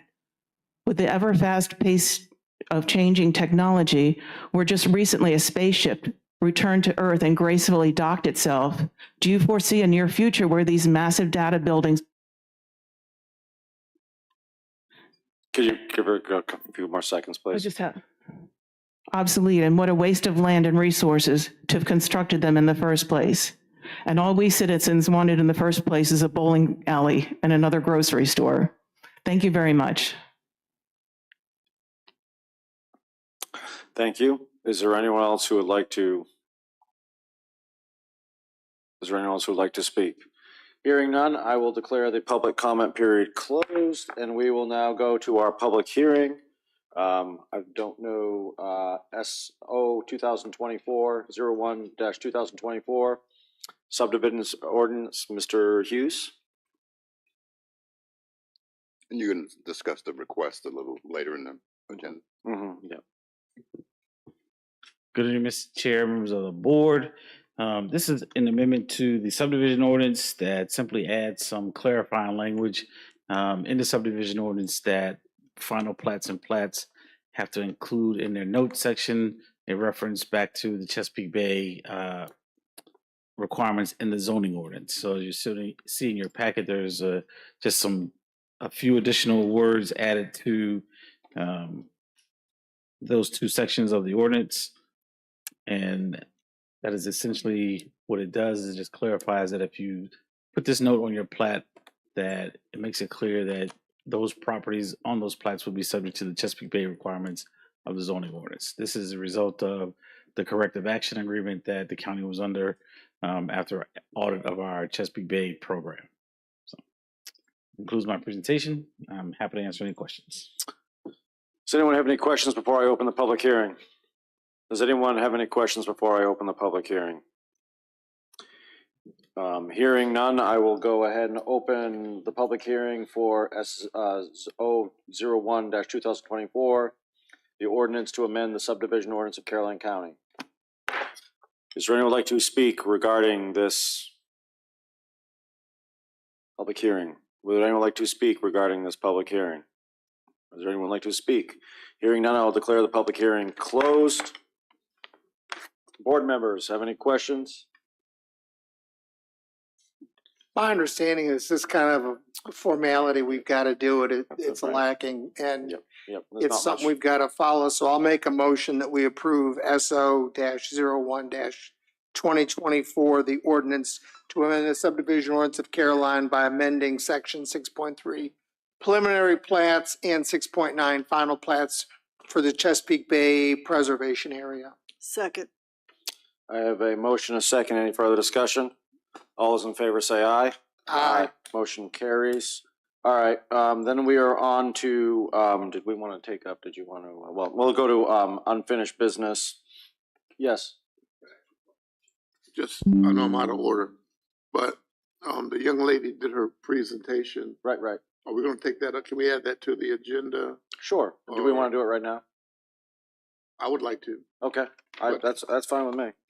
So I was just gonna actually bring that up. I was actually gonna bring that up. So if you wanted to do that, so we'll just do it as kind of a, we'll do it as 4B. Can we just call it that? And all right, the young lady, I think I don't know if she's still here or. Okay, so how do we want to handle this? I didn't know when y'all were going to get to it, when you didn't take it up right before the public hearing. We've given her Tamika's card, but I would recommend like Caroline's Promise, or so you got to give the money to a 501c3. I was just gonna say that. That was my comment. That, is it possible to increase the budget for Caroline's Promise and have her go through Caroline's Promise, since that's who she's working with, Ms. Baker Latney, rather than create an issue where we're giving it to, and allow them to have the leeway to support this if they deem necessary. How about $1,000 if we gave Caroline's Promise that option for a scholarship or a donation to an organization? I mean, because for us to do, it's almost impossible. Caroline's Promise. That's what I just said.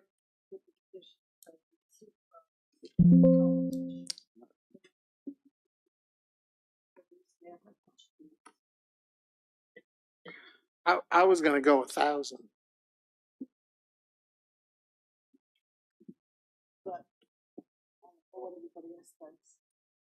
Mrs. Long, your mic's not on. Yeah. I was thinking perhaps we could do half of it, do 2,500. If she doesn't need that much, it would still be in Caroline Promise bank account.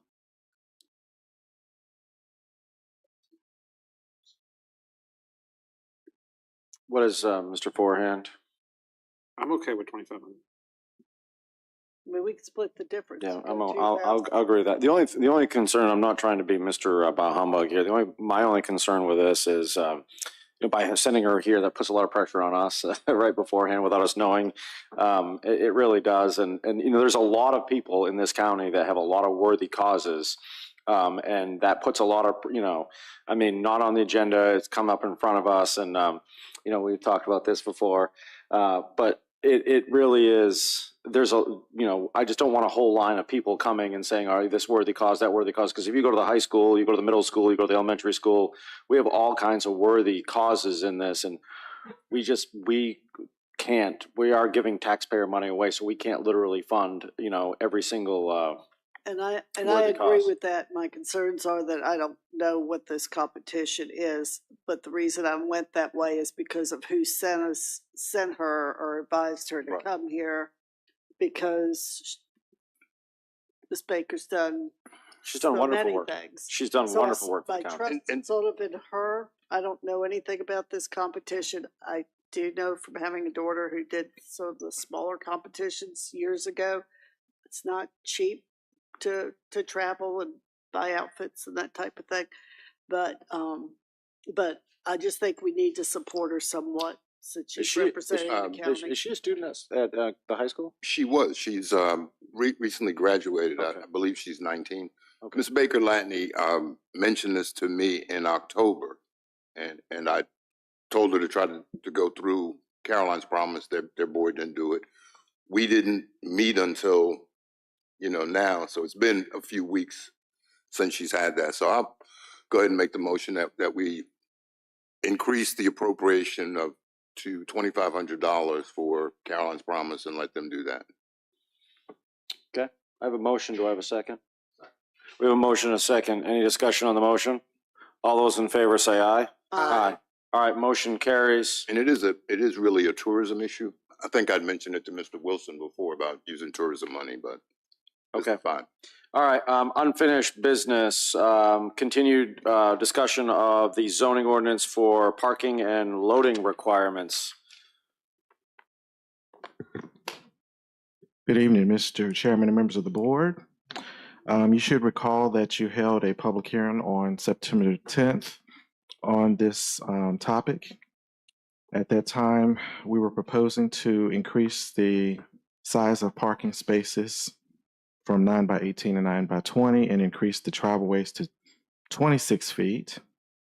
As a result of some comment and feedback that has been received, staff has proposed a revised text amendment, which you have in your packet. And as you'll see in your packet, the text amendment is now proposing 2 tables with standards for parking.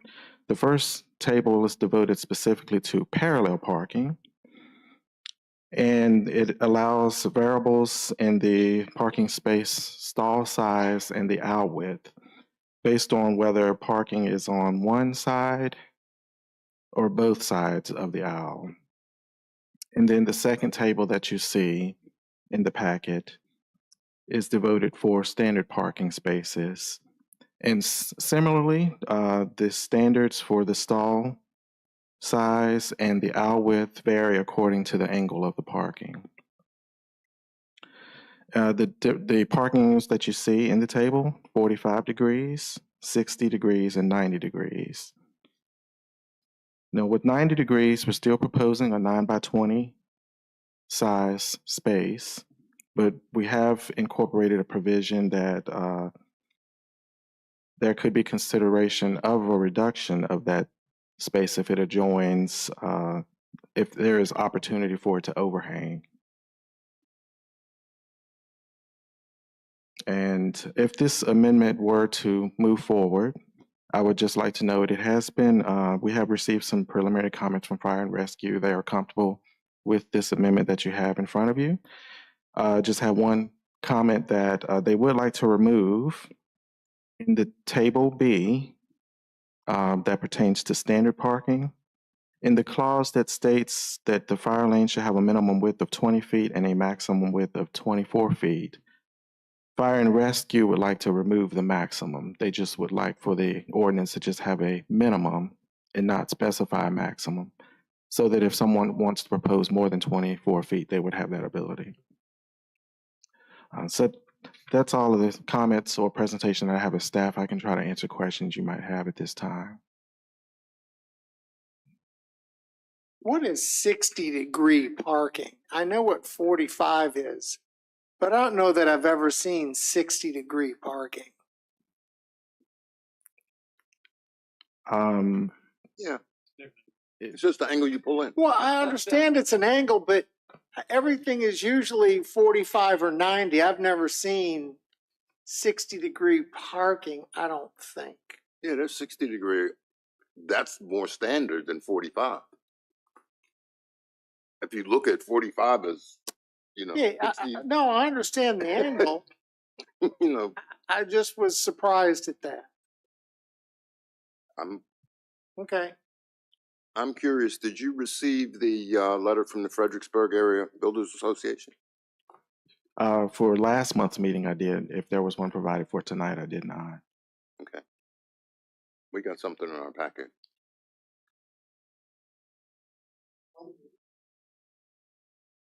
I haven't seen anything from them. That was my other. What did they think of the amended change?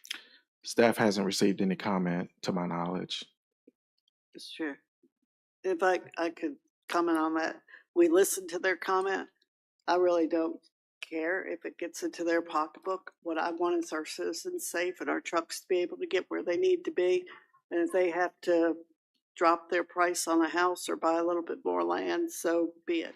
I don't mean to be, uncaring about how much profit the builders make, but if it costs a life, I really don't care how much they fuss. So if this is what staff recommends and the fire department is happy with it, with the recommended change of a maximum width being removed, then I would think we should move forward with this. Mr. Chairman. Mr. Chairman. Okay, yeah. Mr. Forehand. A question. Similar question to what I had before. If we have parking on both sides in a common aisle. So now we're making the common aisle 4 feet wider, and we're making each individual spot 2 feet longer or 4 feet longer. 2 feet longer. 2 feet longer. So we're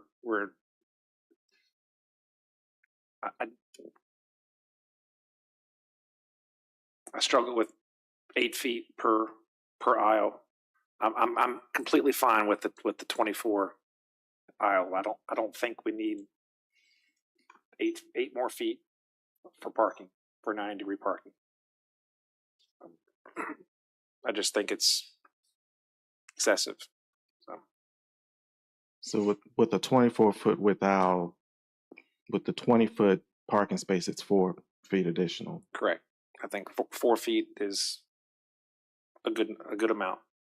That's half of what the width of a vehicle is what we're adding. So, my opinion. Okay. How do we want to move ahead with this, Mr. Underwood? I think, for me, Mr. Chairman, I think that with the correction of taking out the maximum, I think we should move forward. I think they've done the research, I think. Mr. Seeley? I'm good with the new ordinance. Mrs. Long? With the change, right? Yeah. With the change. I'm good with the change. I'm going to trust that staff's Mr. done Thomas? the research. Mr. Thomas? Okay. Then Mr. Forehand has some objections. All right, I'll take a motion then. I'll make a motion. Chairman, I'll make a motion that we approve the amended. Let me go back.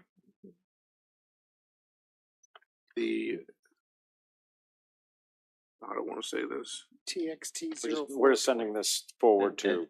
Correct. This is Just- initiating We're just sending a it to text the next public amendment. hearing. Yes. Right, to start the whole public hearing Yeah, right. process.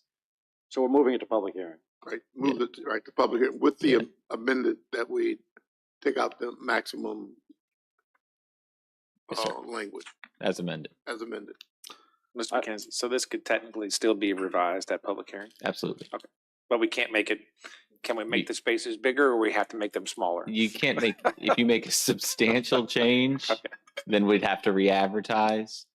Generally, anything that's going to be a narrowing or a reduction in the impact would not qualify as a substantial change. So Well, a reduction in impact, that could be taken either way. right. So I think in this context, the safer approach would be advertise the widest possible spot. Okay. And if you reduce it, I think that reduces the So we impact. have what we have now, Yeah. and we're advertising something that we find, as long as it's within Yes. where we currently are versus what we're advertised, it should be. Yeah, I don't think you'd need to have another public hearing if you make that change. All right, thank you. And just for the board's knowledge, there was an email sent at 4:40 today from FABA. Okay. So we have a motion. Who made the motion to move forward? Mr. Underwood. Mr. Underwood, seconded by. I'll second it. All right, we have a motion by Mr. Underwood, second by Mr. Seeley. Any discussion on the motion? All those in favor say aye. Aye. Motion carries. All right, we are on to item number 6, right? All right, continued discussion of possible changes to chapter 77 and 124 of the Code of Caroline to deter violations of property maintenance code and zoning ordinance.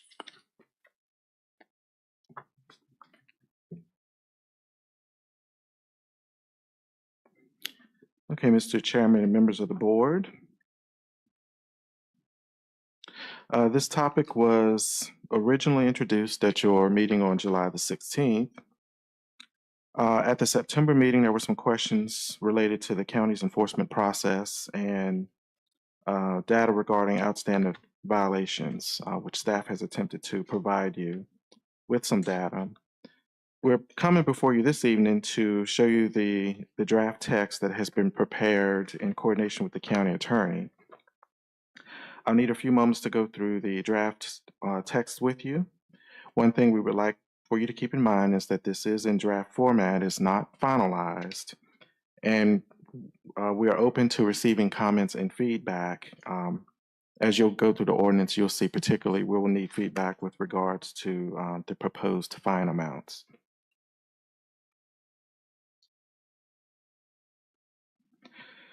So beginning with the property maintenance codes, which begin in Article 3 of Chapter 77 of the County Code. The proposed underlying language that you see in Section 77-4, which is responsibilities of property owner, that text has been incorporated basically to align with state code. There are some limitations under the Code of Virginia, Section 15.2901, for a locality to address these type of violations on land that is zoned for or in an active farming operation. Staff is going to discuss an alternative to that in a moment. But then moving on to Section 77-5, which is failure to comply. Staff would like to confirm that the board is in agreement with the proposed fine amounts. Staff has proposed the initial fine to be the maximum $50 amount that is allowed by the state code. The ordinance that you see then is proposing to for the fine to escalate to an amount of $100. And then I'll note that the state code, the Code of Virginia, does not allow an amount higher than $200. So we have proposed $50 initial, $100 escalating. Then if you read on in that code, you'll see that there is language there to address repeat offenders or violators, where 3 civil penalties in a 24-month period would result in a Class 3 misdemeanor. And I also need to mention that there is language there to distinguish between residential and then industrial or commercially zoned property. There was a concern about if businesses could be assessed a higher fine than residential, and so that provision is there. So then moving on to section, property maintenance, Article 4, which pertains to grass and weeds.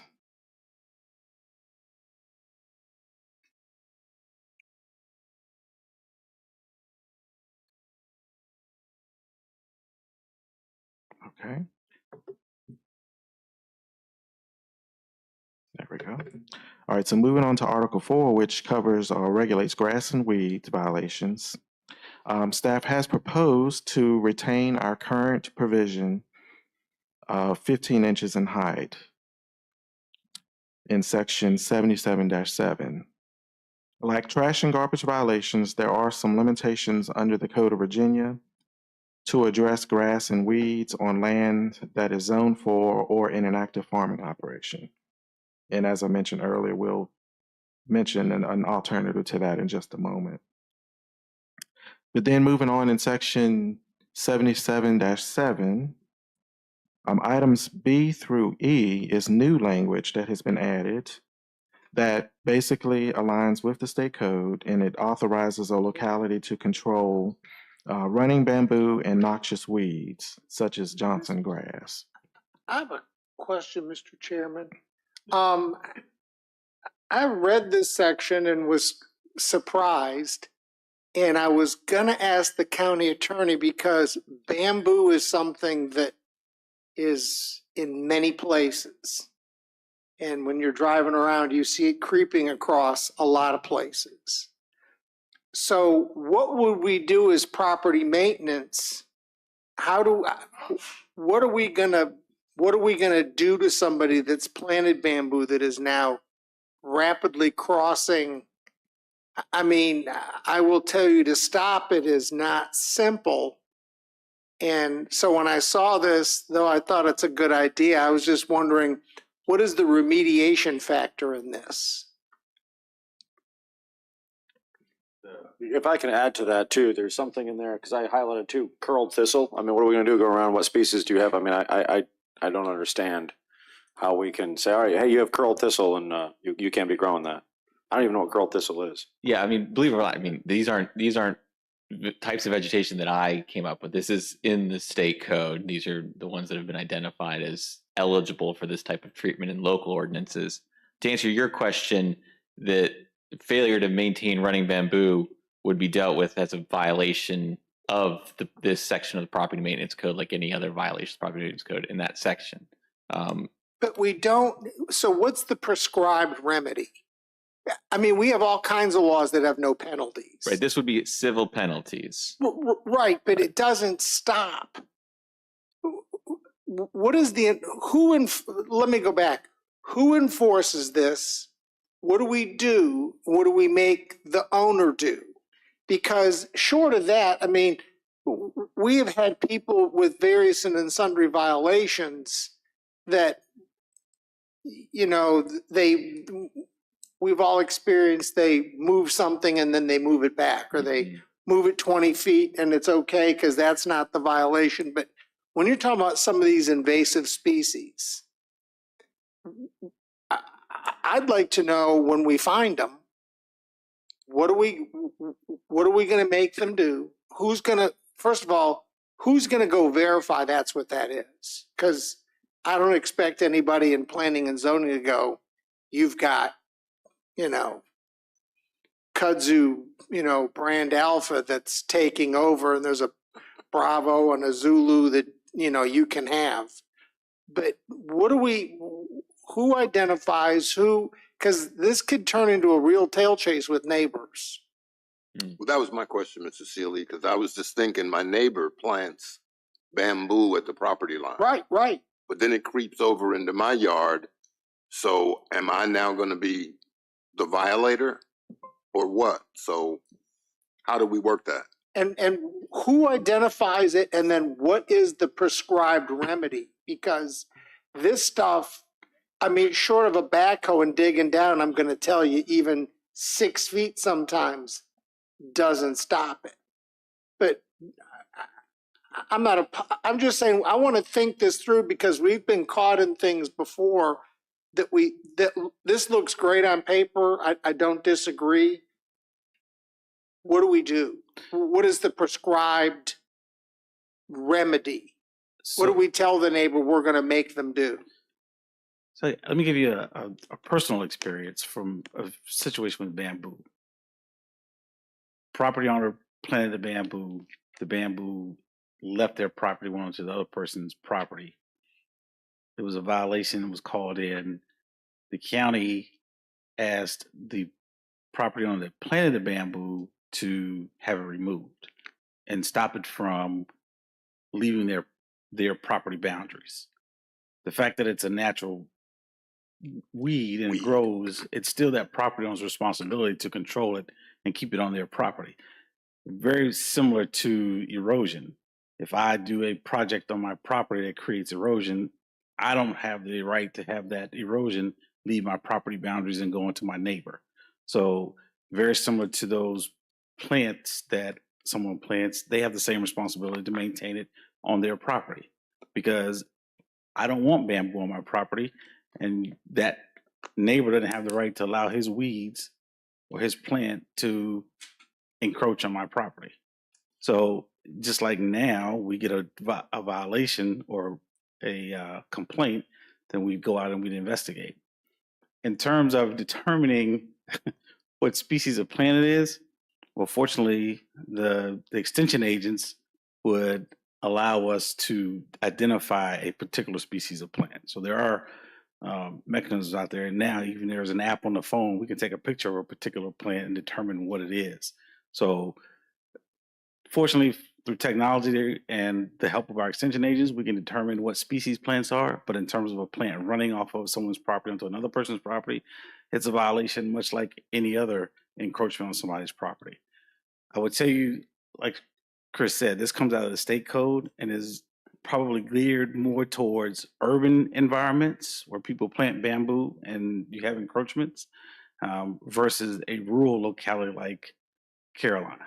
So, but that's how we would. But you never answered the question at the end. The neighbors planted bamboo. It goes into my yard. the neighbor has to get rid of it out of my yard? Is that what you're saying? The neighbor is the violator, yes. Okay. It's I'm just saying that we're gonna be in this. I can just think of several situations that we've been in, and the remedy is not something that can we enforce a remedy to something? I would think so. Chris, can we enforce, or can we make them come on to somebody else's property with a backhoe and dig it all up? So on the encroachment question, I think they would certainly need to get their neighbor's permission. In these circumstances, so you've planted running bamboo, you've lost control of it, and it's violating this language, both in the fact that you've lost control of it on your property and it's spread onto a neighboring parcel. I think to remedy that, yes, they, like any other property rights, you cannot go on your neighbor's property and take anything off, including a weed that you let grow there, without their permission. So that would be something to be resolved amongst private property owners. However, I think in most instances, I would expect that encroached upon owner to allow that to happen, because otherwise they are, through no fault of their own, going to be violating this ordinance because they'll have running bamboo on their property. And so, again, yes, compliance would require cooperation amongst these two property owners. Otherwise, we would have to proceed against them both, because this ordinance or code section doesn't care who planted it. It cares about maintenance and control of the vegetation. And then just to touch on the remedies more broadly, I think zooming out, because it's been a while, what kind of motivated all of these proposed revisions was to give you more variety in the tools you have to remedy problems, particularly doing it faster and issuing fines, because I can always file a lawsuit against someone for nuisance or for violating the zoning ordinance and go to court and get a court order and have the judge order people to do things. But that takes a long time. And so what motivated these proposed revisions, which the board is welcome to adopt or not adopt or do some part of both, is to give you a couple different options short of that full lawsuit that are faster and perhaps just a deterrent. So in this case, if there's a bamboo issue, there are fines that would accrue, which hopefully would motivate the type of action that we're talking about. If that doesn't work, the ordinance gives the county the ability to remove the bamboo and put a lien on the property for the cost of doing so. It also provides for misdemeanors. So there's just more tools in the toolkit for you to use if a problem arises, which I think staff understood to be the request months back as to why this language is being brought forward to you. Could I ask a question? Now we killed all the bamboo, we set it on fire. It's good. That is not killing the bamboo. It's got to be dug. Yeah, I know. All right, I've got a situation in my district where there's a business or building that's no longer being used. The owner of the building was warned that he had broken glass. The county came out. We told him about it. He boarded up the windows. Now the boards are basically dry rotting and falling apart. So I go back again and say, you need to fix this. Maybe they board it up, maybe they don't. At that point, is it a second violation or is it a brand new violation and now they're starting to be fined? About years in between the two? Oh, no, I'm talking about 6 months. No, the building has been, well, you know what I'm talking about right away, but the building has been dilapidated since I had hair, so that's a long time ago. I think, the question, just thinking about that, what I would be looking at would be in his initial efforts with boarding up the windows, did he cure all of the violations, or was it kind of a Band-Aid over the underlying problems which were not ultimately fixed? If he cured all of the violations of the the property maintenance code and the building code for that matter. I mean, it sounds like this could be becoming an unsafe structure. If he got it all square with everyone in planning, then I think if it then deteriorated again for lack of maintenance, it would be a new violation. Then you go back to zero. But if it was a Band-Aid, if he slapped a couple of pieces of plywood on it, but there are still violations underneath, I think it could be a continuing violation. So it would be fact specific, which is probably not the answer you want. But All right, I think we need to figure out, because I just don't think this fixes, and I know exactly what you're talking about. And I've got one now that somebody's tore the back of the building off and then has stopped for a year.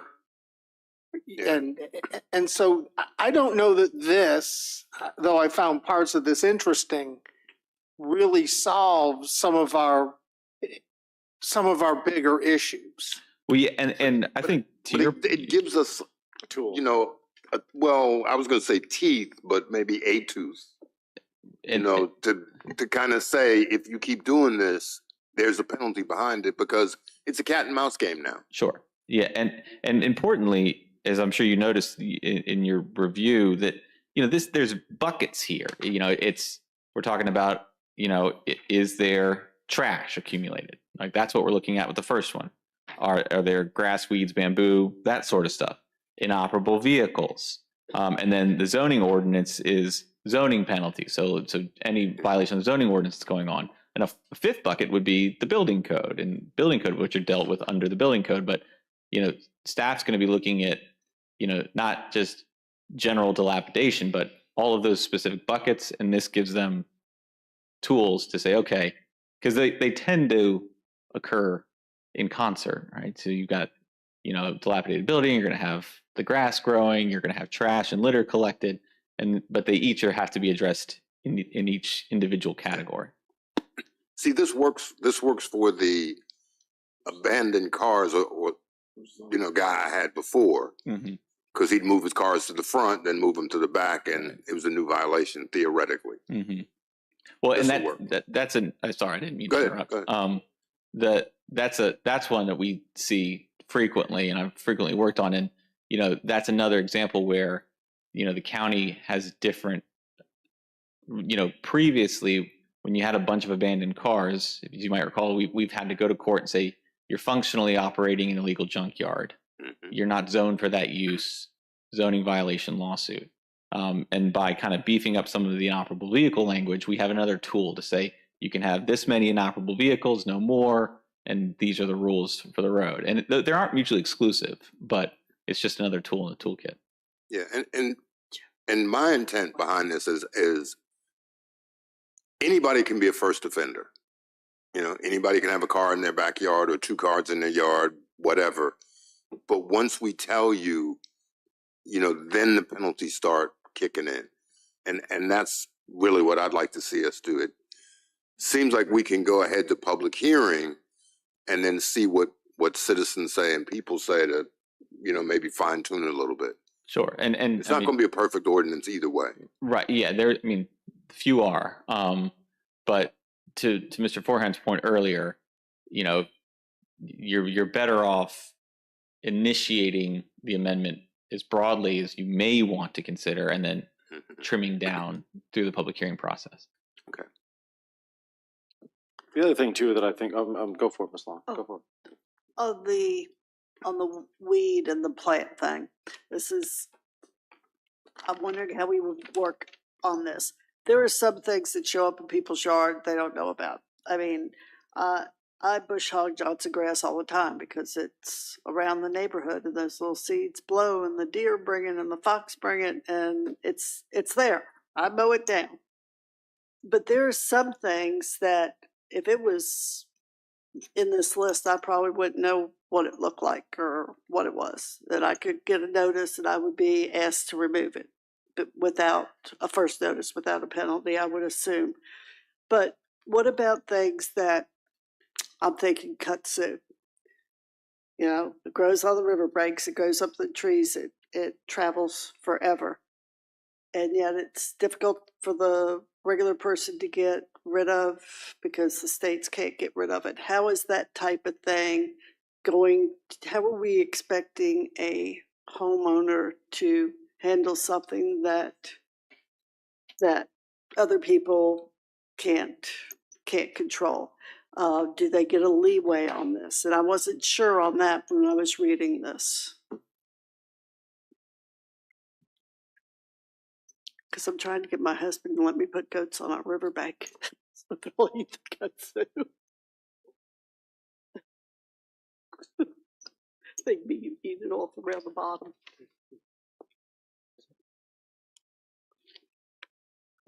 Do we offer any type, I guess we can get the extension agents, but it just seems like a lot of people aren't going to recognize some of the things in here.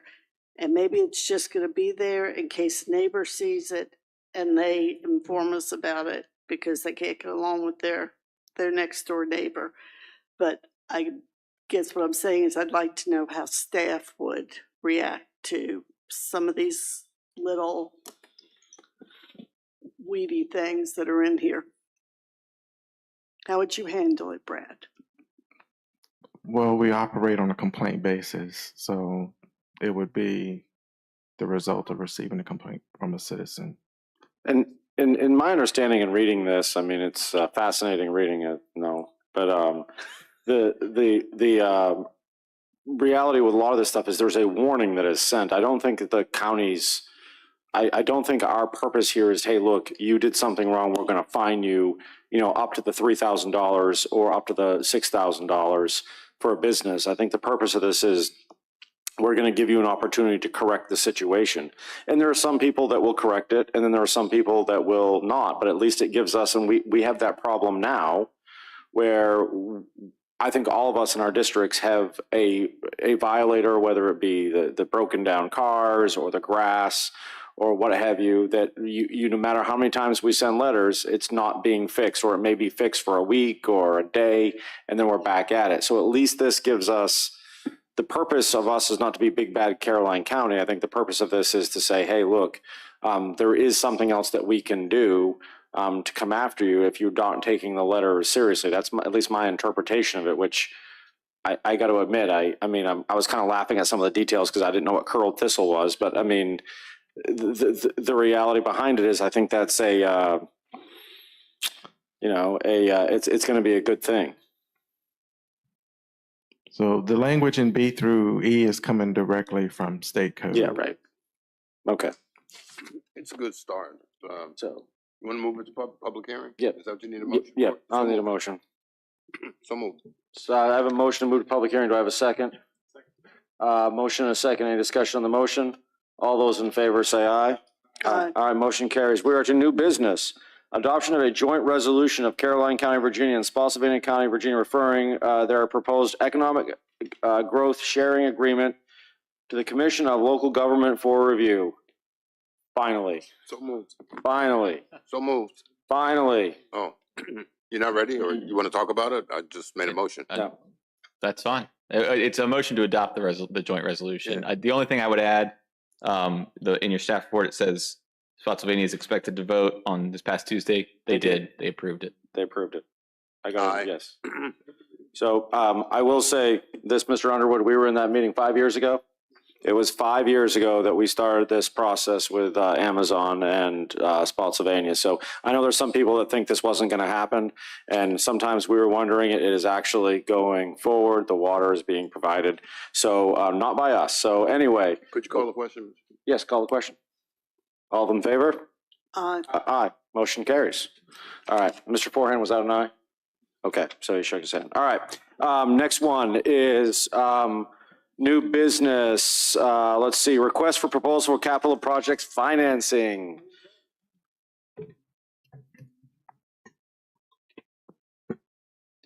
Yes.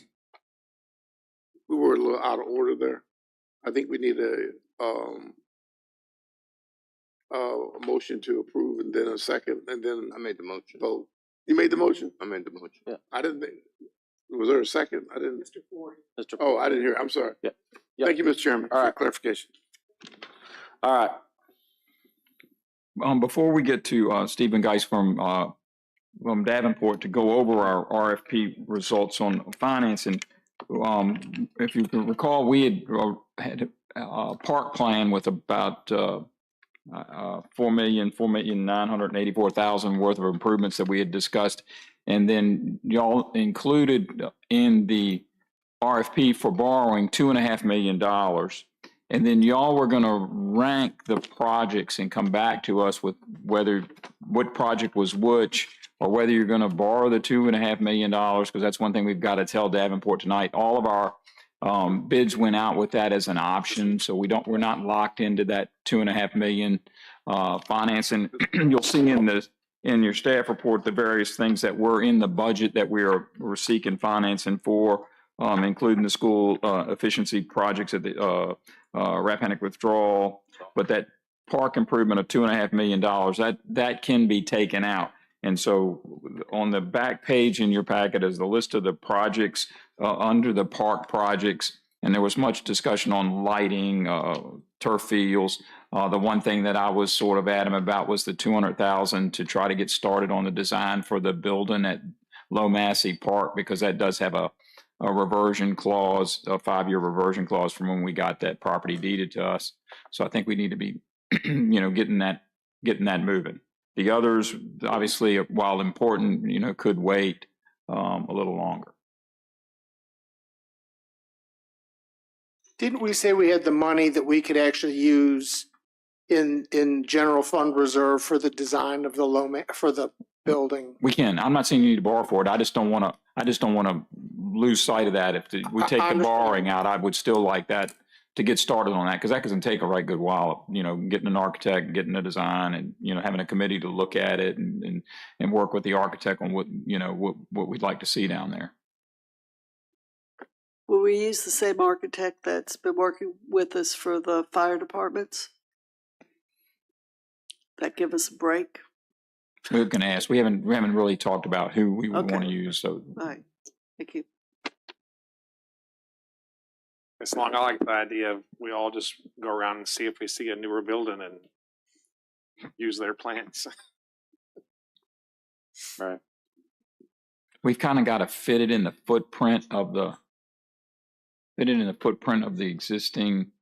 There's some stormwater issues and credits, and obviously in Dawn, there's nowhere to dig a pond because that fills up like a pond.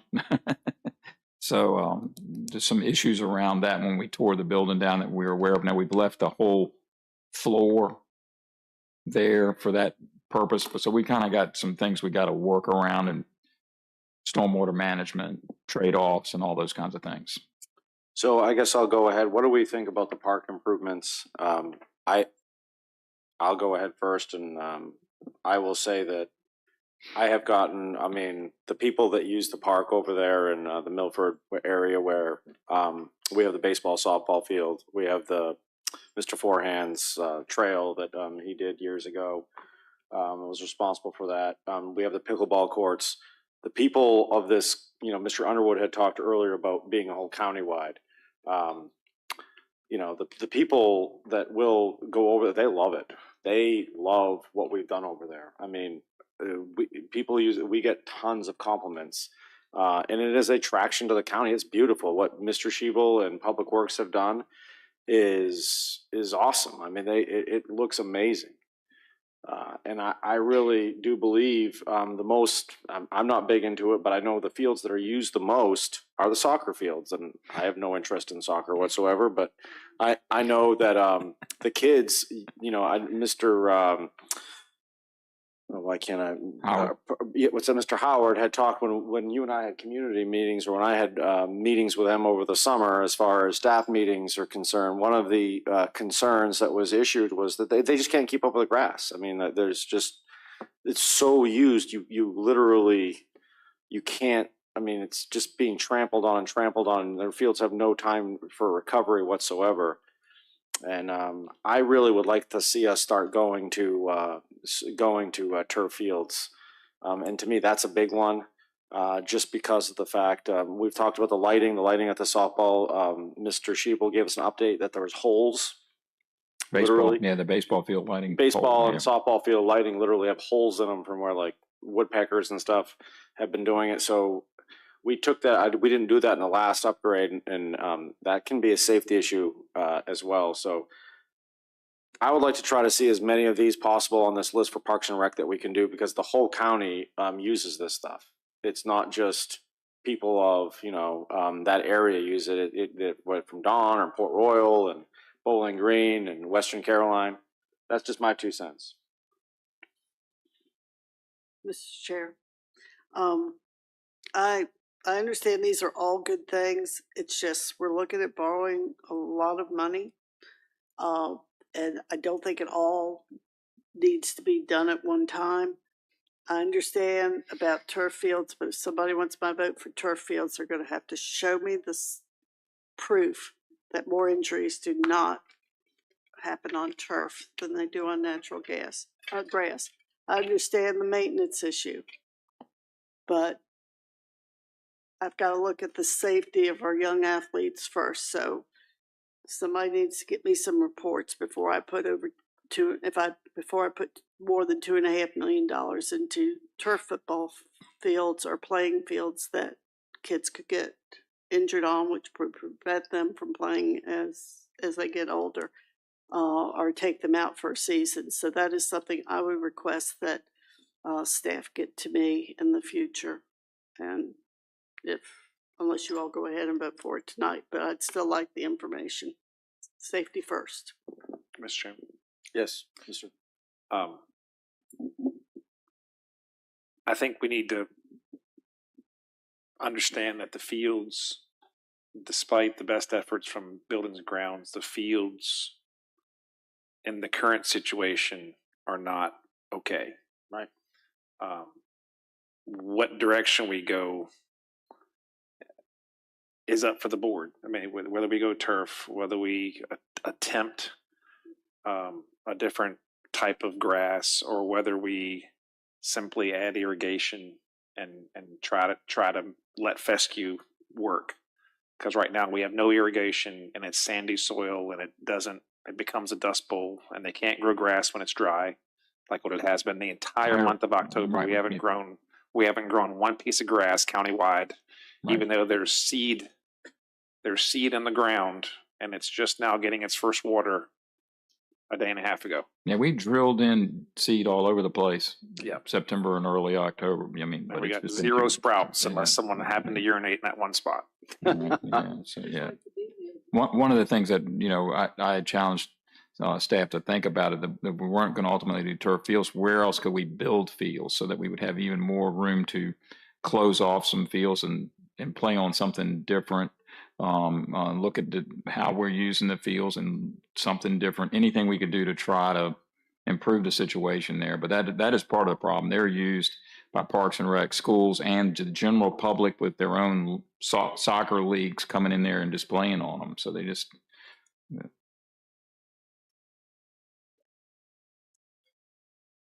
You say there's people with their own league that just come to the park and play? Donnell? Sunday afternoon. Sunday afternoon. And there are people coming in there? 250 people there. Yes. It's open to the public, so they know it's a field there, and they just come in and play.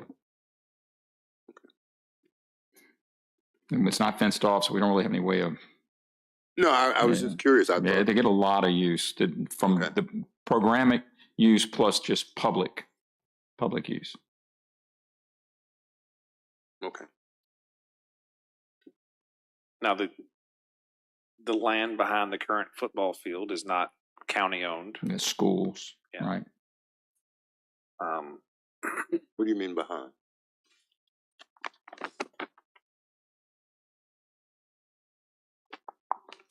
Right over here. Yeah, that's cool. Oh, did we have a meeting with schools to talk about what they wanted in this project? No. I talked to Dr. Calveric today. We have their numbers for what they want in turf fields, but we haven't. We got a meeting that she wants to schedule for December that we're trying to plan. But I mean, if we did one turf field, would that be something the schools would be able to use to reduce the traffic on the actual football field? Donnell would have to come up and answer that. I don't know who uses these soccer Mm-hmm. fields and when they're used. They would be ours. Yeah, he would come. Just so the board's aware, I think that's why you gotta talk. in the fall, which is your prime grass growing time, we have and this is field capacity. We have middle school football team, we have junior varsity football team, we have varsity football team, we have JV field hockey, we have varsity field hockey, we have middle school boys soccer, and we have the hope that the middle school will add field hockey in the near future to support. So that would, right now we have 8 teams currently that are outside needing grass space. And that could very easily and hopefully is increased to 9 in the next year. And on the school grounds. well, we have one. They have one field behind the middle school, which generally the middle school football team occupies, and then field hockey goes wherever they can. The middle school boys soccer generally goes to the park onto the big field because that's the field they play on, and then JV football and varsity football are also on the school property. So that's what you have capacity wise. I mean, the spring is a little bit easier, but the fall is tight. And if you compare the fields available to the high school and middle schools compared to any school in Hanover, any school in Spotsylvania, we're a couple fields short of what they have access to. Well, can I I guess, can I ask a question? Sure. Why can't we do, I mean, the school has plenty of property, but why can't they develop that property to the additional fields? I mean, if you got the field behind the middle school, that's, I'm sure, in pretty bad shape. That they've spent some money in that. Yeah, but I mean, really do it right. I mean, not just a Band-Aid. I think for me, of course, I like grass, but I don't know if I said that right. I like grass. But anyway, I like grass fields for children to play on. I think it's proven that it's less injury, and there are maintenance costs with turf fields, and they do cost a lot once they are damaged. And you're talking about a lot of use. I think we should go back and look at what other folks are doing with their fields. Like I say, Hanover has gorgeous in their grass. They're all over. And I can't believe that it would be that much difference in us not being able to grow grass and develop. This high school has plenty of property. I don't think property is the issue. I think we put the money in developing a complex to make the school complex one that is meets the needs of the students and the community. That's my thought process. Do you mind if I ask Mr. Howard? Mr. No, Howard? Yeah. I mean, you're the Parks and Rec expert here. To me, I mean, what we're looking at here, and I understand the schools are a different entity. To me, this is, I mean, if the schools want to use it, then we'd have to come up with an agreement. This would be Caroline's for like your programs. And if the schools wanted to use it, then they would have to come to an agreement with us. But can you just talk a little bit about, because when I talked this summer, that was one thing that you were pushing is for a turf field. So you're the Parks and Rec, director here. What's your take on this? Over the past few years, I've seen soccer increase over that time. We're now currently spring and fall together. We're averaging about 700, close to 700 kids right now, and we're playing about 9 well, 6, 7 months out of the year, including practices and games and so forth. So there's not enough time for the fields to do anything, okay? Now, the fields are so inviting, or the park is so inviting for the schools to use it. So they're coming over, especially the middle schools. They come over and they utilize the facilities. Matter of fact, and not speaking of the soccer field, I just got a call the other day referencing to the middle school wanting to start winter baseball practices. They're coming over and use the fields. So the fields are not getting the opportunity to rest. So because of that, we're coming in and are trying to preserve the facility, but at the same time, we're hearing, I'm constantly getting a cry from the school the need for the facility. So in that case, what we're asking is, or I feel the best fit for us is to get a field, a turf field, which I believe that would be something doable, and it's definitely essential for us to be able to have quality recreation programs offered at that facility throughout. And I believe the degree that we play as far as the Parks and Rec, I know the concern is about the injuries, dealing with the turf and all of that. I look at we're in a development program. Our program is that we're not intense, we're not playing to that capacity level where our kids are going to perhaps suffer those kind of injuries that perhaps come from some of the other or higher grade use of that facility. We're not getting a lot of the high school crying out for the use of the park. It's more so middle school kids, and those are the ages that we're too in doing in our program. So the kids are getting multiple uses out of those fields. So at that time, I just believe that the best thing that if we want to see a quality soccer program, and soccer is continue to grow. It's going to continue to grow, and we just need a quality field to play on. But this comes down to there isn't enough surface anywhere over there. So let's suggest they play on the baseball field over here outside Old Caroline High School, and I'll bet the baseball team would have a fit. There aren't enough surfaces around that or those two buildings to play on no matter what we put in.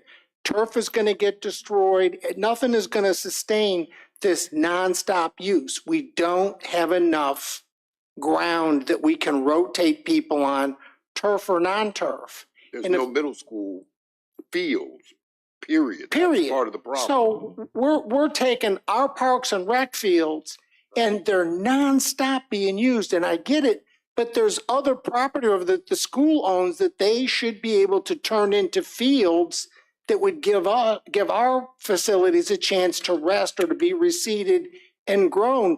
No matter what we do, it's just like if you own a car and everybody in your family gets in it, and every time it comes home, somebody gets in it and drives it again, and you drag it to a parking lot or somebody drives you to work and then they drive it somewhere else and it's always on the road, and you go, man, it's got 200,000 miles on it and it's a year old. Well, it's always on the road. If somebody is always on those fields and we're not looking at expanding any of the surface over there. We're trying to fix the small surfaces that we have and go, we're going to make them universal for everybody. And I don't think we can do that. Nothing's going to sustain that. So the solution needs to be there's plenty of land over there, and the school owns a lot of land that could be turned into fields. When I was on the school board, we cleared behind the track at one point in time, and then nothing ever happened. That was 20 years ago. It's probably all grown back up again. Well, there's about 10-year-old pines back there. Yeah, there's 10, but I remember clearing it, and I remember paying to get it cleared. Yeah. We were going to turn that into a practice field, and it never happened.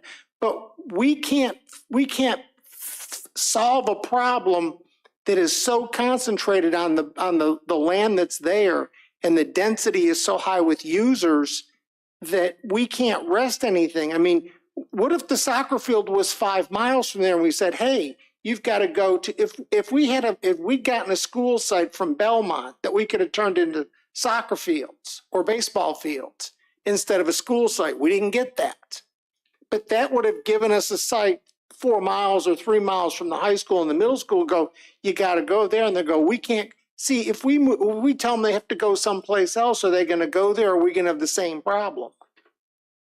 I'm not in favor.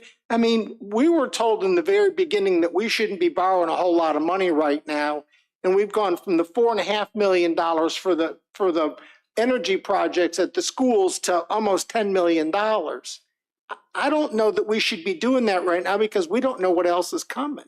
That's my concern, and I don't disagree that we need to replace the light poles at the park for the softball fields, but we can chew in a little bit to the unencumbered balance when we see what the end of the year looks like. Again, I'm not saying go, take large sums, but we could look at little amounts of money out of that as we end the year and get an audit and get caught up and pay for some of these projects little by little.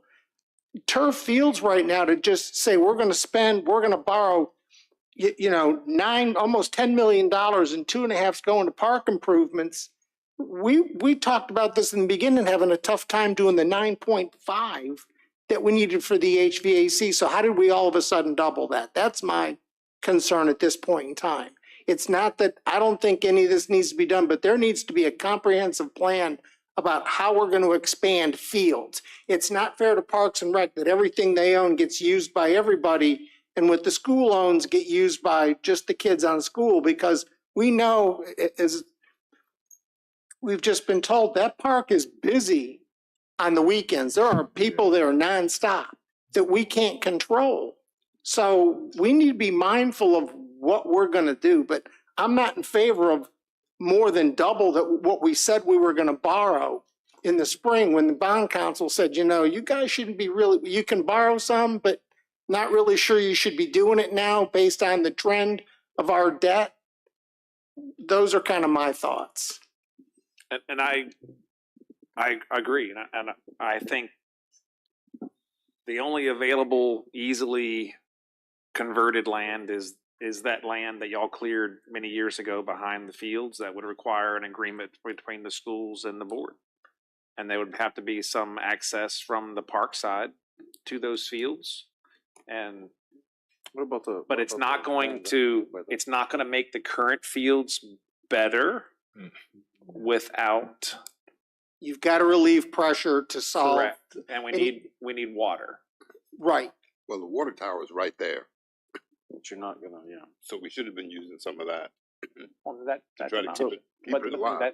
That's an expense, and that's right. If we're not going turf, if that's the consensus, then Plan B is we got to be able to get water on that field so it'll grow grass at some point. And you've got to have time to relieve it. And you have to have additional space to allow it to recover, which again.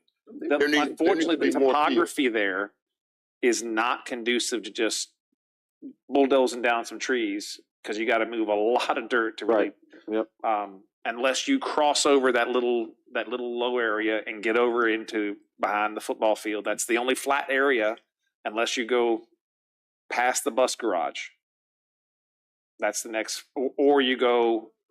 Can I see that? Thank you. Well, or you go 250 yards behind the current field over where the trail currently is, and then that's not pancake flat either. There was supposed to be a field or two behind the middle school. God, that would be awesome. Yeah, but that's a giant ravine back there. But I'm just saying that's what it was supposed to be. You can't see it on this map, but that was where they were supposed to be, and that's why I said in the beginning, let's talk to schools. I don't think we talked to schools about it. And the reality is that we did one turf field that might help allow the main football field to, to come back. But I do know it costs $30,000 to repair an ACL tear. And there's plenty of non-contact ACL tears that go on with the world's greatest athletes. And if they can get hurt non-contact on the turf field, 15, 16-year-olds will too. But my take, Mr. Cully, as far as the financing is concerned, the cigarette tax, we get half of that going in. So anything that we're spending, we get to put half of it. Like anything that we collect, we're putting half towards Parks and Rec, correct? That was correct. And how much of that is dedicated so far? To make a question. Was it 450,000?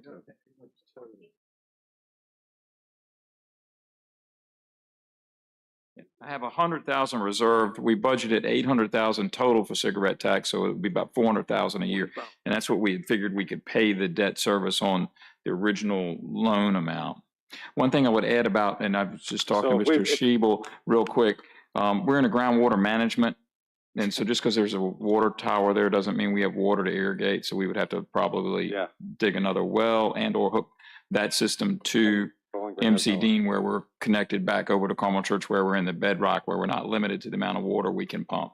Because we're going to probably most likely have to raise our pumps in our wells as we finish up our groundwater permitting process, which we had 10 years on. Same thing in Milford, right here where we are. So it's, while there's water, it may not be enough water to do that. But I can get you, we've done a study, Ted had gotten a number on, getting irrigation on the field as far as the piping part, but we do have a water issue too, so. And then the other thing too is if the schools come to us, I mean, the reality behind it is we're going to have a meeting with them because they've got a demographic study. I mean, we've got huge pressure on our schools right now. Another school is going to have to be built. And something's got to be done as far as the population, because where Pendleton's putting in houses and so forth. And this board hasn't exactly been like, hey, let's pump money at the schools every time, I mean, so we've been very reluctant, and we're near the minimum that we're required to. So I guess my question is, if we're going to work with the schools, this is really, to me, a county park. I don't know where the schools are coming in here. This is a county park controlled by us. And the schools were upset that we were even talking about this. Well, that's because they'd asked for a turf field they had asked for a turf field, and that's a discussion with them. This to me, this is a county park, county citizens, like Mr. Donnell's, all of those, Mr. Howard's programs, when people sign up to play youth soccer, this is not, Lewis and Clark, this isn't Caroline Middle, this is for our citizens who sign up for Parks and Rec to use these fields. And we have the cigarette tax money to fund it. To me, it's we just did, pickleball people come to us, and so we just spent money like that, which is great. Because pickleball is a very, very popular sport right now. And they're very happy, but you have a lot more kids, the youth, playing soccer. And I think what we've done for the people so far is great, but I say we continue doing it because I don't think it's going to get cheaper. And I think that design is excellent. So I don't think the money is. Did you hear him say that the Park and Rec facilities are being used by the schools? They are being used by the schools. More than by Parks and Rec. And that's where you have to have a discussion. That's where you have to have a discussion. That's where you have to have a discussion with the schools and say, let's do a timeout here. But it's a two-front solution as far as, because even if you give the schools what they want, we still have a problem with our own Parks and Rec. Do you think the schools, if you think the schools for a second, we build new facilities for the schools, for their football team and everything like that, or if there's a bond referendum, they're going to be like, oh, Parks and Rec, go use our facilities. We're still going to need our own facilities. We are still going to need our own facilities for our citizens. So to me, it's two different, you're dealing with two different entities here. I'm going to disagree with you because those school children are our citizens. They are our citizens. They are our citizens. But the reality behind it is a lot of people, there are kids that go to private schools that play Parks and Rec. There are kids that go to outside the area that play Parks and Rec. So it's homeschool. So there's more. It's not just every single kid from, Lewis and Clark or Madison or Bowling Green. Or Caroline Middle. There's other kids that are involved that are outside those schools. All I'm saying is that we need to have a discussion with the schools and come to an agreement of what we're going to do to increase our facilities. Who's going to have a priority to use them when that comes to? But that to me, that is a school discussion with them about facilities that they need. We're going to need facilities in Spotsylvania. The way it's going right now in Spotsylvania is, I'll be honest with you, like that's what's happening in a lot of these counties is like they're separating their facilities because it's become a pain in the butt. And you're having people the county Parks and Rec has they're not using school facilities anymore because the schools don't want them, and the schools are using their own facilities. So the schools have their facilities, and the Parks and Rec have their own facilities. I hate to break this up, but we're not going to solve this. And the bottom line is, I haven't heard anybody say they're willing to borrow the $2.5 million right now to do Parks and Rec. That's just me listening to everybody. I am. And I think, well, that's fine. But we need to get on track with, right now, when we originally started this, we were cautioned about the $4.5 million for the middle school, that it was an odd time for us to borrow money. Now we're up to almost 10 million. Well, these other items were in the budget. I understand. The only add from the budget is the 2.5 million for Parks and Rec, because that came up in the summertime. Right. I do agree with you. I think that is our premise. If you're going to rank these things and borrow $2.5 million, or you're going to agree to borrow $2.5 million and come back and rank later, or you're not going to borrow $2.5, and I can turn this over to Stephen from Davenport to go over the actual borrowing. Can I interject? Mr. Cully, when Davenport was here before, we talked about spending some funds out of the unencumbered balance. Correct. Is it possible to look at those items that we could pay for out of the unencumbered balance and then come back and take a look at what money we think we could borrow that we could use the cigarette tax for and other things later? Yeah, next year. Yeah. Next year. Mm-hmm. And that way we know what we have in the unencumbered balance now. I think you have a pretty good handle on, I think, where we're going to be year end. At least I do. In my head, I do. You may not want to say that, but I think I do. Yeah, not quite ready, but look at what's coming down the pike in terms of industry and what's growing in the county. I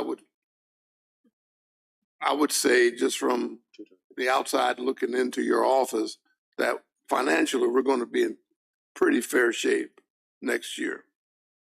So I know I like some of the interest not here yet. All you say is I hear you. Okay. So would it make sense to look at the unencumbered balance and to see what monies we could take out of that first $1 figure without doing real damage to the unencumbered balance, then coming back and say, this monies will cover items A, B, C, D, and E, and then we want to do this project, and this is going to cost us X number of dollars that we could borrow, and this is how we would pay for it. Yeah, we can certainly put a plan like that together.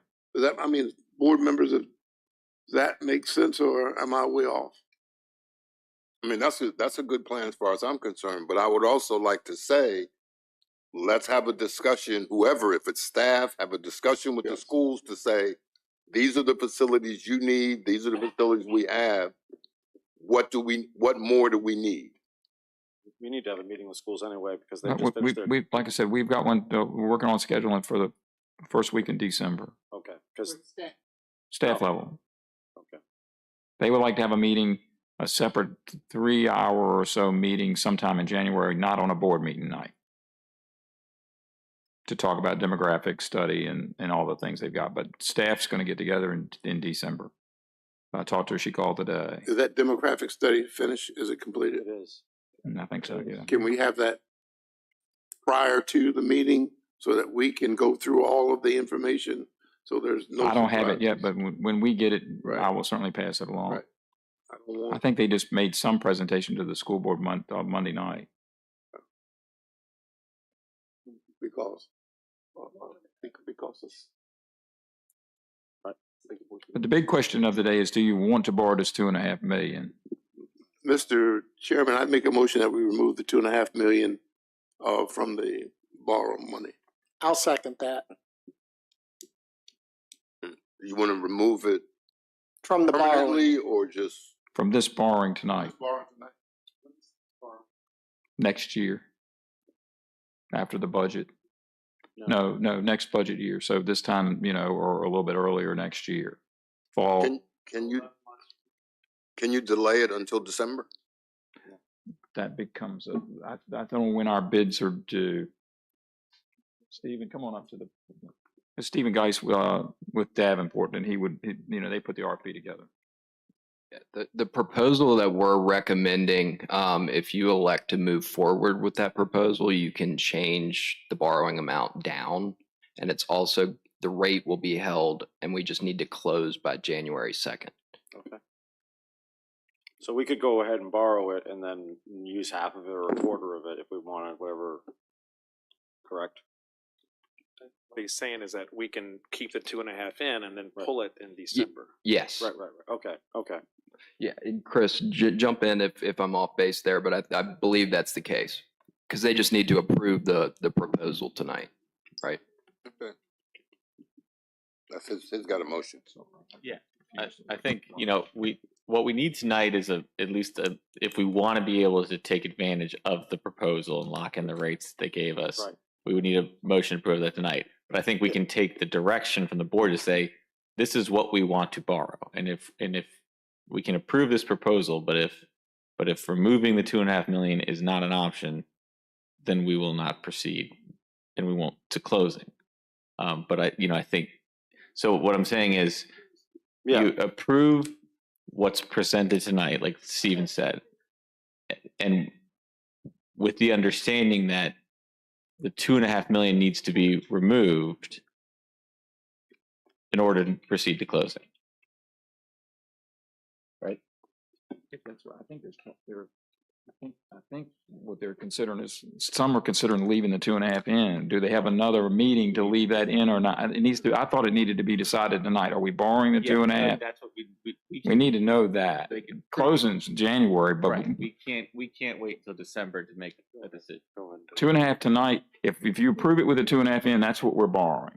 Or don't borrow the 2.5 and we approve it. We can borrow less and keep the rate and the terms the same. That's what we're trying to decide. Is the 2.5 in or out? So Chris said we could borrow the whole thing, but we could not, when the time comes, we don't have to borrow. No, the that's not what he's. 2.5. No? Yeah, so no. You said you could go down. And maybe I wasn't, that was probably my fault, but I agree with what they have both said, which is you have to approve what's before you tonight, but you have to decide tonight whether you're instructing staff to borrow less than the full 10 million, because we don't have time to make that change at your December meeting before January 3rd closing. When do we get our cigarette tax figure? Do we have anything left there? Well, we have 100 that's reserved, and we budget, around 800,000. But that comes in when people come in and buy the stamps, so that's not like regular. Sort of, somebody comes in and somebody buys a lot of stamps, we get some revenue. But basically, if you look on your second page before the park list, you've got 9,993,319. Either that's the borrowing amount or minus 2.5 million out of that number. That's what we're asking you to tonight. Anybody got a calculator for what the other number is? Yeah. The 9 million number minus 2.5 million. I don't know. Yeah, 7.4.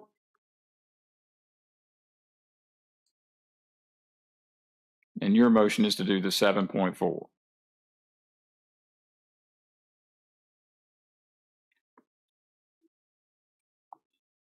There's a motion on the table. I'm just calling the question.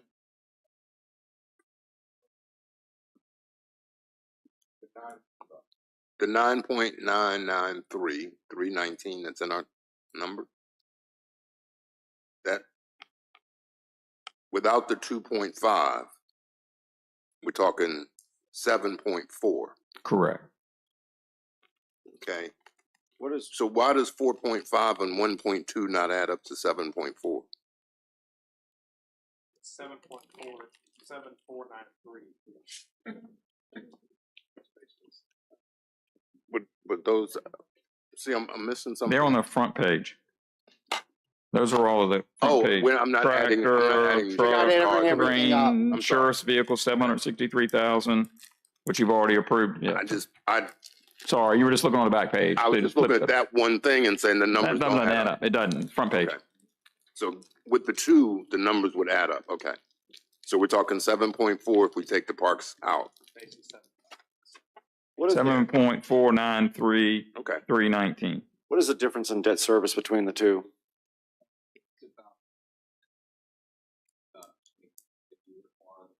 So it's 93,000 if you'd borrow the full amount. 93,000 less. Right. Sorry.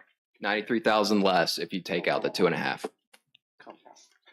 But that's 20 it's so small. I need to explain the way that we're going to finance this first for it to make sense.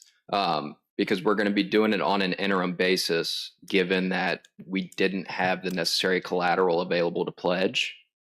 So what the idea is, wait a minute, are you hearing this? We don't have the necessary collateral to pledge. And you're looking at us like we're crazy, $93,000 a year for 20 years, Mr. Black. it's over 5 years. Yeah, We don't have substantial collateral for this loan, which is what we were told was why we were only borrowing the money just for the middle school and the things that we normally finance. Mr. Seeley, I am so glad you were being fiscally responsible right now. I really do. The Sparta Fire Station, the Sparta Fire Station was fiscally responsible. I am glad we have a clubhouse in Sparta right now that we all agreed to for you. This is $93,000. Wait a minute, Mr. Black, that is not a clubhouse, so knock it off. I've had a fire station flooded 4 times. All right, so that is, okay, it's not a clubhouse. It's not fully staffed. We spent $5 million on it. So the reality, but we had money for that. Basically we for had that. math for that. We have the math for that. So now we don't have 293,000 that everyone is going to use. So it's funny we're fiscally responsible on some things, but not on others. It depends on Mr. Black, I waited for that fire station for 18 years. Okay. Everybody down there has. And there's and other you're areas. looking at a park that we can't even agree how it gets used And yet. everyone loves the park. And we can't even agree who's going to use it and how it's 911, overused. they're not calling. They're not coming from. Yeah. So, Thank you. anyway. I call for the vote.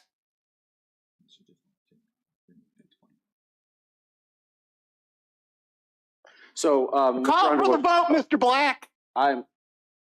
You're out of order. There. You're I'm not out of order. You're out of order. I'm not. You're out of order. Mr. Underwood, how do you vote? For the full 9 million or this, or taking the 7, take. All right, for the motion to take the 2.5 out. Mr. Seeley. I vote aye. Mrs. Long. Mr. Thomas. Mr. Forehand. And I vote nay too. Motion carries. So the 2.5 million is not in. So now we're going to explain that this basically is short-term finance, and this will get us around this collateral issue. So take it away. Yeah. Thank you. So as we've just discussed, the borrowing amount's been reduced to 7.5 million. Working with bond counsel, we were trying to figure out the best way to structure this from a security perspective. So if you look at the assets up there on the screen, you have a list of assets with useful lives between 5 to 7 years, and they're mostly vehicles in nature.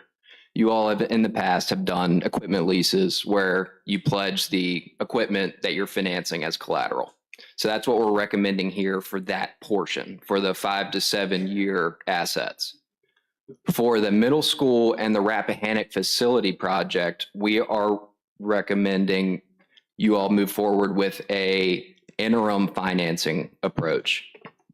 And so the interim financing approach, what this does is typically with banks, they're not able to provide term lengths over 20 years.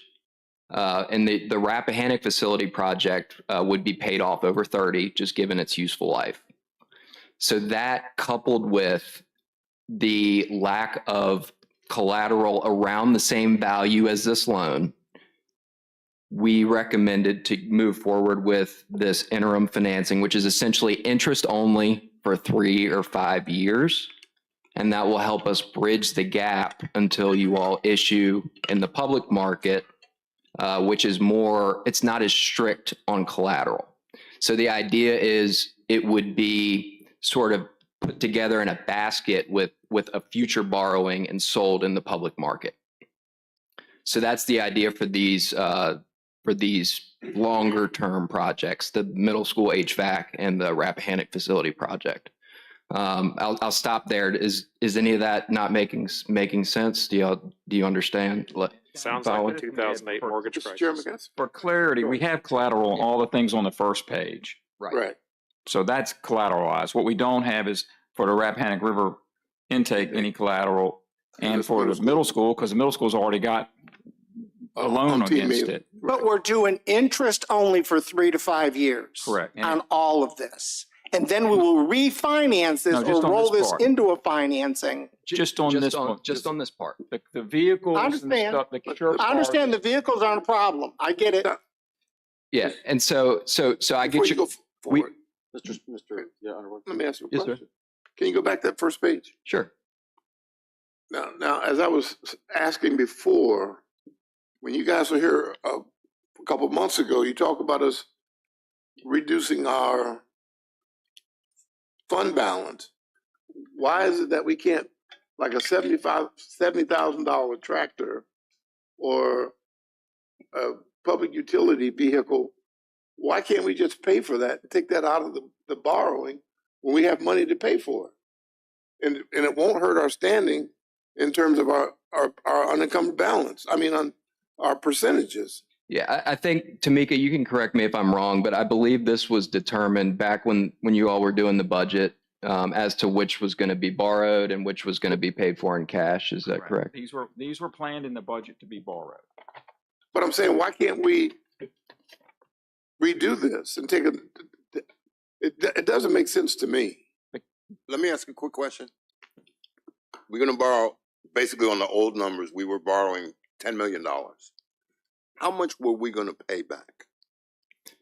In other words, if I make all the payments, regular time, how much money have I paid back? Okay, so there's two separate loans here, two different structures. Just give me the bottom line number at the end. Right. Okay. So, I mean, it requires me to explain the way the loan works first. So if you look up on the screen here, this is the bond anticipation note and interim financing. A lot of different places do this when they know that they have a borrowing that's going to be bigger down the road. So the idea is, and also given your collateral situation, the public market provides access to funding without as strict of collateral, because banks on paper, they need those physical assets. Investors tend to care more about the credit quality. So if you look up here on the screen, you're borrowing $8.5 million. That's before the Parks and Rec's taken out. Without Parks and Rec, it's going to be around $6 million, and that also has some contingency in there, so it'll likely be below that. Just so I'll be able to interpolate. Let's consider it's 10 million, because that's gonna make the math real easy for me. Okay. So you can use these. You numbers. have the option to pay back however much principal you want during this time period. You can pay none, you can pay all of it. It's set up so it can be taken out over a longer period of time. So that just for cash flow purposes, right? So if you were to pay, assume that you were to pay this off with cash, you would end up paying back a total of $9.9 million. And this is just for the middle school and the Rappahannock project. But I'm borrowing 8.5 on this chart. Yes. And I'm paying back 9.9. Correct, because of the interest. Right. So that's a factor of 12-13%, right? If you take 8.5, you multiply it by 1.13, that's probably 9.9. I'm just doing it in my head. I think that's close. Are you trying to calculate the interest rate? I don't care about that. I care about how much I'm borrowing. Yes. And how much I'm paying. Right. Those are the only two numbers, because that's what is the end result. I understand. So without the $2.5 million, I'm gonna use my calculator just to see. I understand. Yeah. So we'll take this one loan at a time. So we're still talking about this interim financing for the middle school HVAC and the Rappahannock. You would be borrowing roughly $6 million, and then you would be paying back. I have it written down here. It'd be roughly $233,000 $225,000 a year total 20 years. times 5. Times 5. And the first year would be partial, so it's really times 4.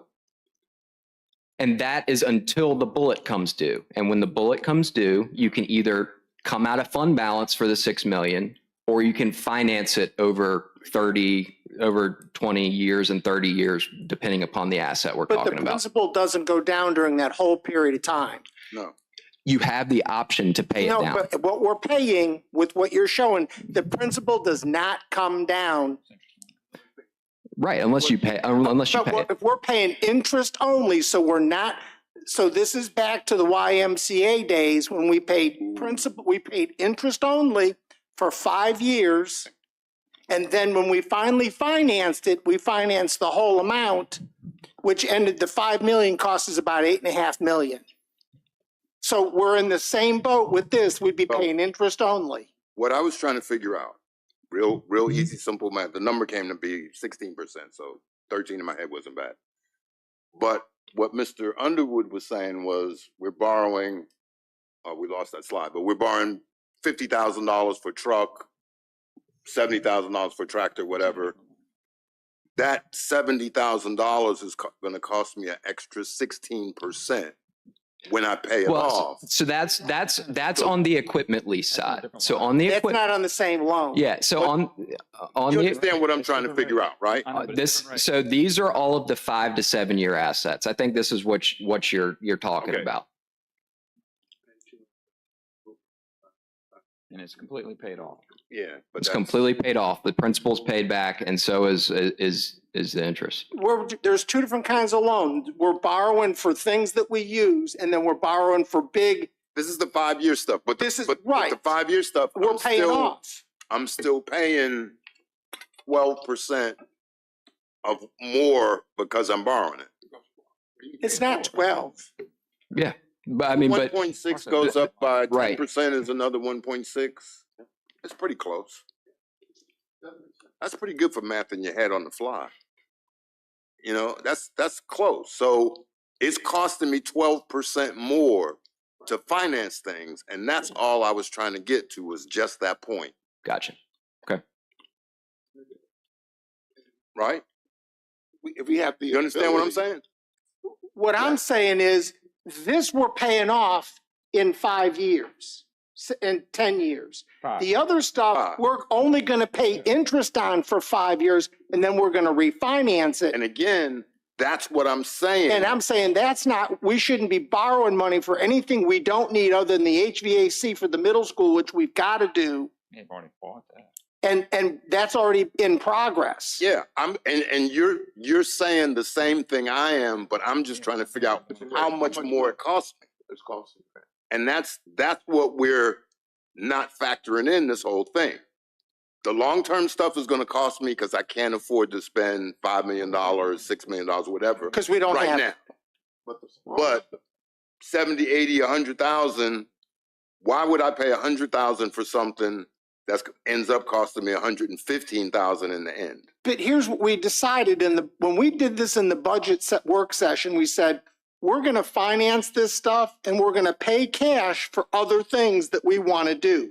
So it was either pay cash for this and not finance it, or pay cash for other things down the road that we were going to see what we had and actually pay for it then. So it was a fork in the road. Which did we want to finance and which did we want to pay cash for? And we all agreed that the vehicles and the equipment that we needed, we would go ahead and finance because it made sense to finance. It was financeable.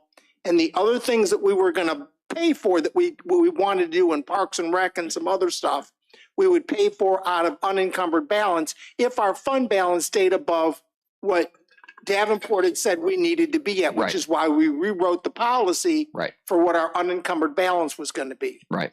So you could pay for it now in cash, but then you won't have anything potentially that we could do with later, or we could buy this stuff that was easily financed and then use the money later. And I'm just saying the long-term stuff that we're looking at to pay interest only for 5 years doesn't make any sense.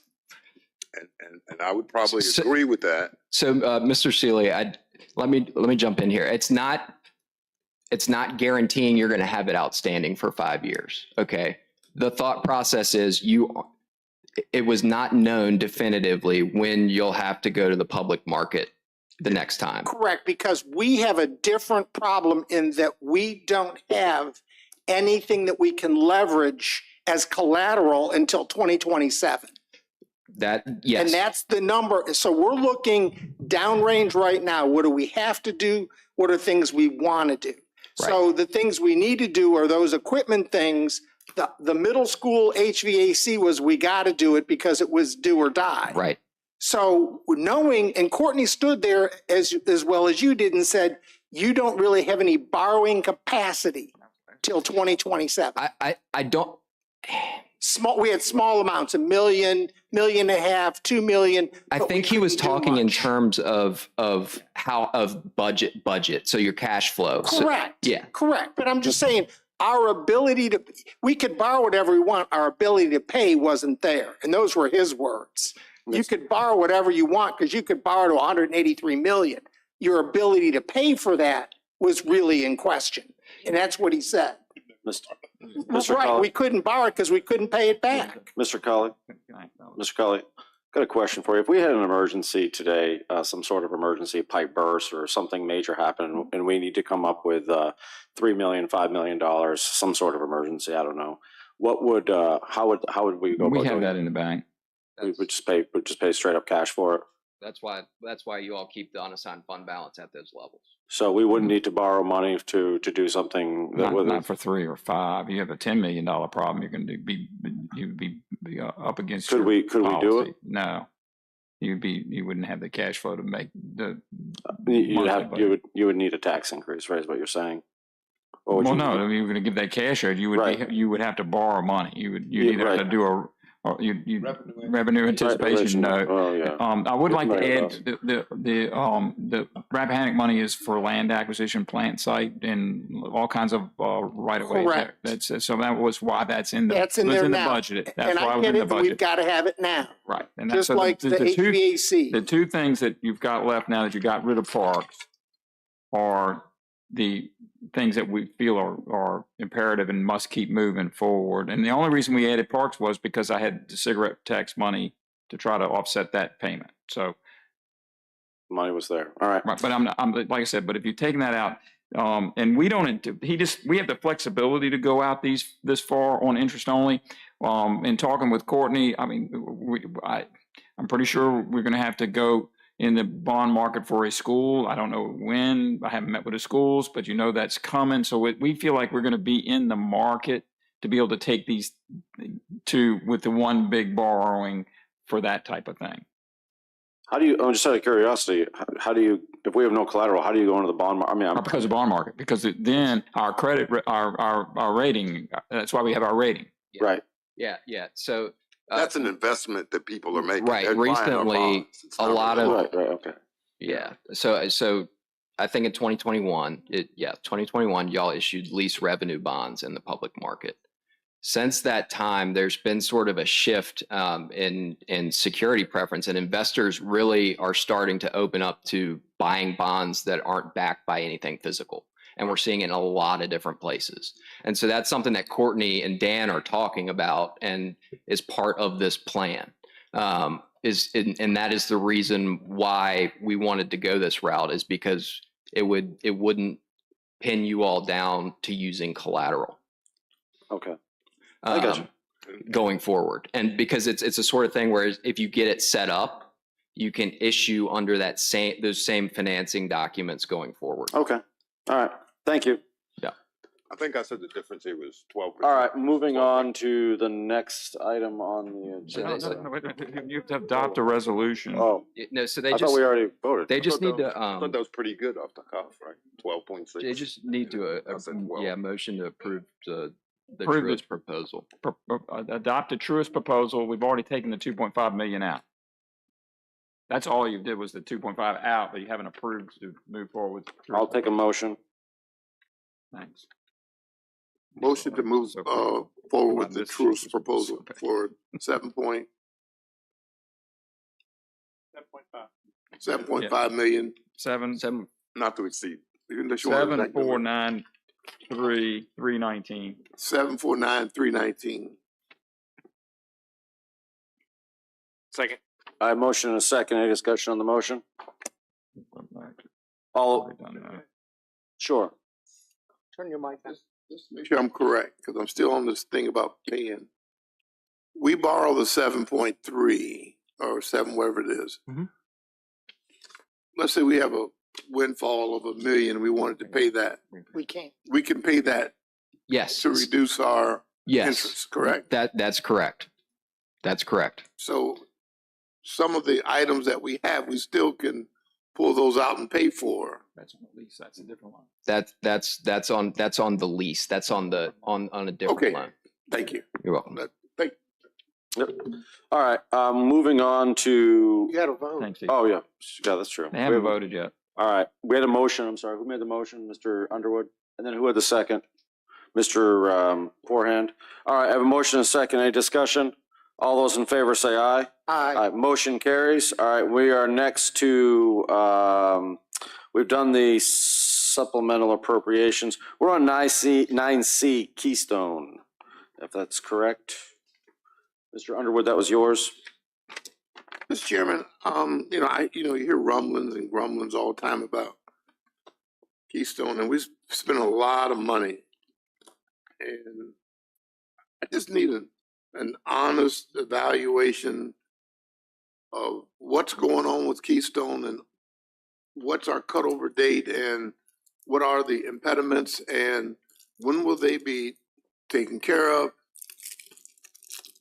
I'd like for someone from Keystone to come here and face this board and answer some.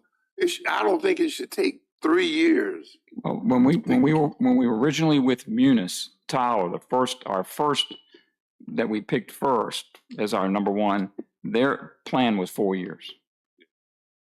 Their development plan was 4 years. So Keystone had thought they could do it in 2. They just have had development issues with proration that's taken them longer. They would have cut over if we had allowed them to sooner, but we want to make sure that everything is working, that we have a test environment that is working.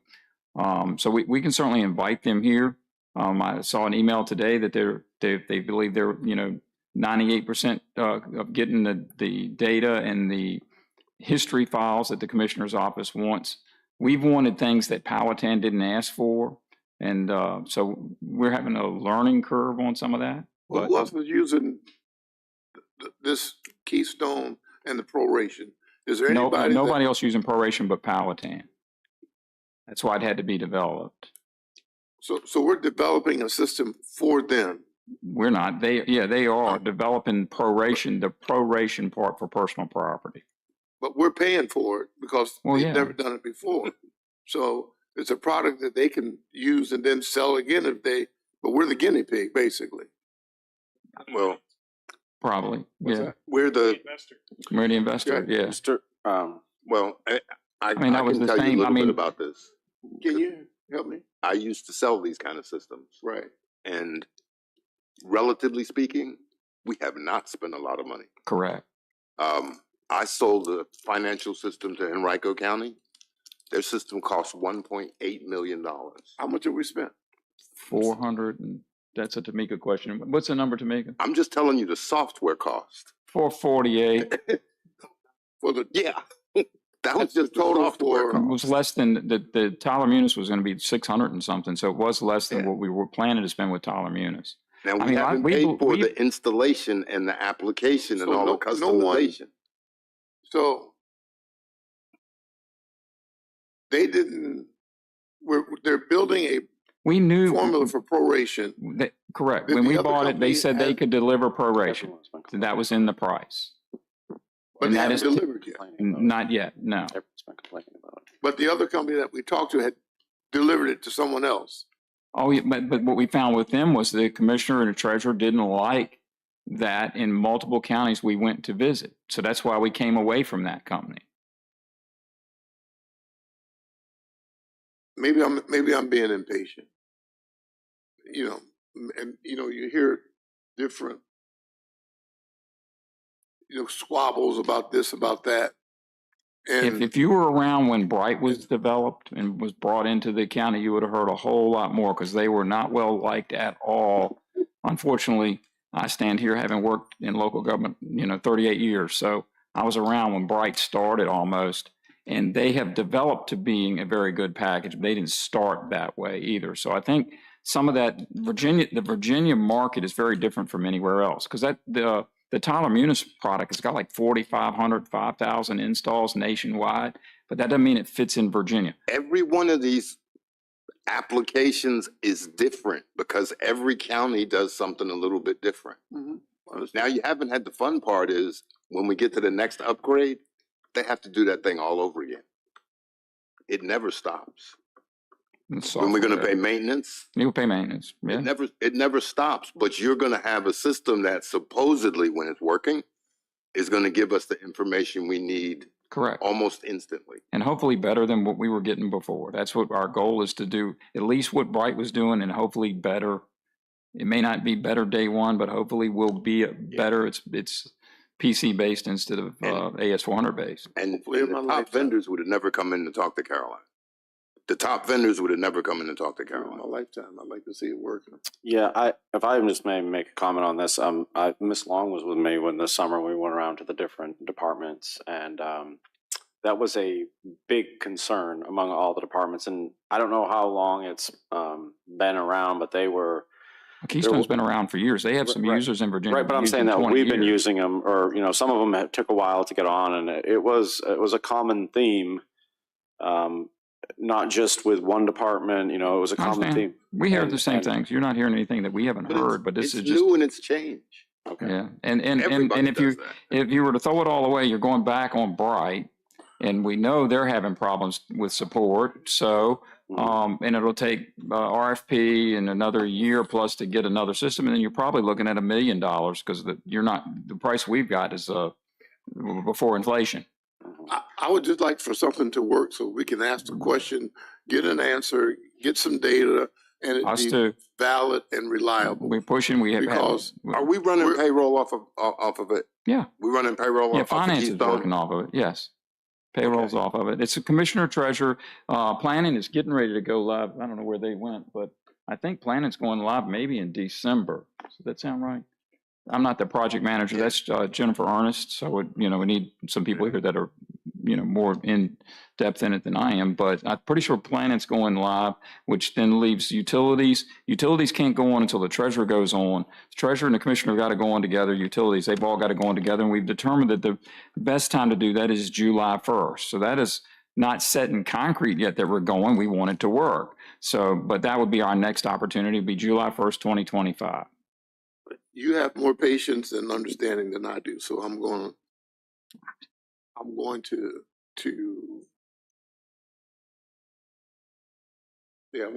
Nancy, I'm going to let it go, but we're working on it. It's not. It is clearly a priority. Mr. Parton will tell you. I mean, we've spent. I'm not saying you're not working on it. I'm just saying it's not working. It is not working yet. I will agree with you 100%, but I think we're a lot closer than we were. We're doing is not. But you have the most significant part working because I can tell you, Mr. Underwood, you haven't lived until people are calling you because they didn't get their paycheck. And that's from somebody who had nothing to do with it. But they will call and say, my paycheck didn't come out. We're using your system. What happened? I had nothing to do with it. We're getting payroll. We've gotten 90% of where most people don't. And we can. It's a lot of things in it that we can do that we couldn't do in Bright on the finance side already. I mean, we can call up right from a computer and see what invoice, bill, check, all that stuff's like in file cabinet on the computer for every vendor, and it's just a lot of information that we can pull up. You couldn't get on your cell phone. Basically, yeah, because it's PC based. Thank you, Mr. Cully. Yes, sir. All right, I think we are ready for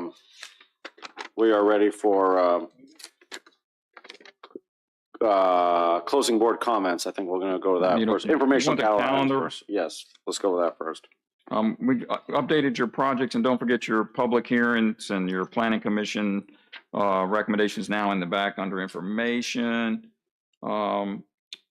what we have left this month is the governor closed the offices on the 27th at noon, Thanksgiving on the 28th, 29th. And you heard about the small town, about Bowling Green tree lighting on the 30th. We move into December. The senior gala is on Friday the 6th. Our board meeting's Tuesday the 10th.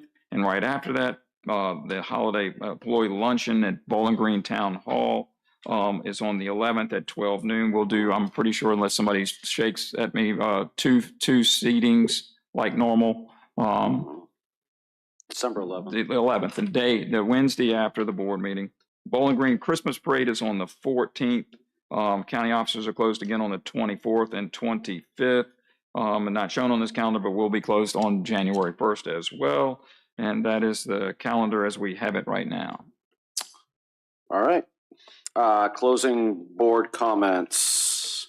Mr. Forehand. I don't have any at this point. Thank you. Mr. Thomas. I was going to save this for after the closed meeting, but I did have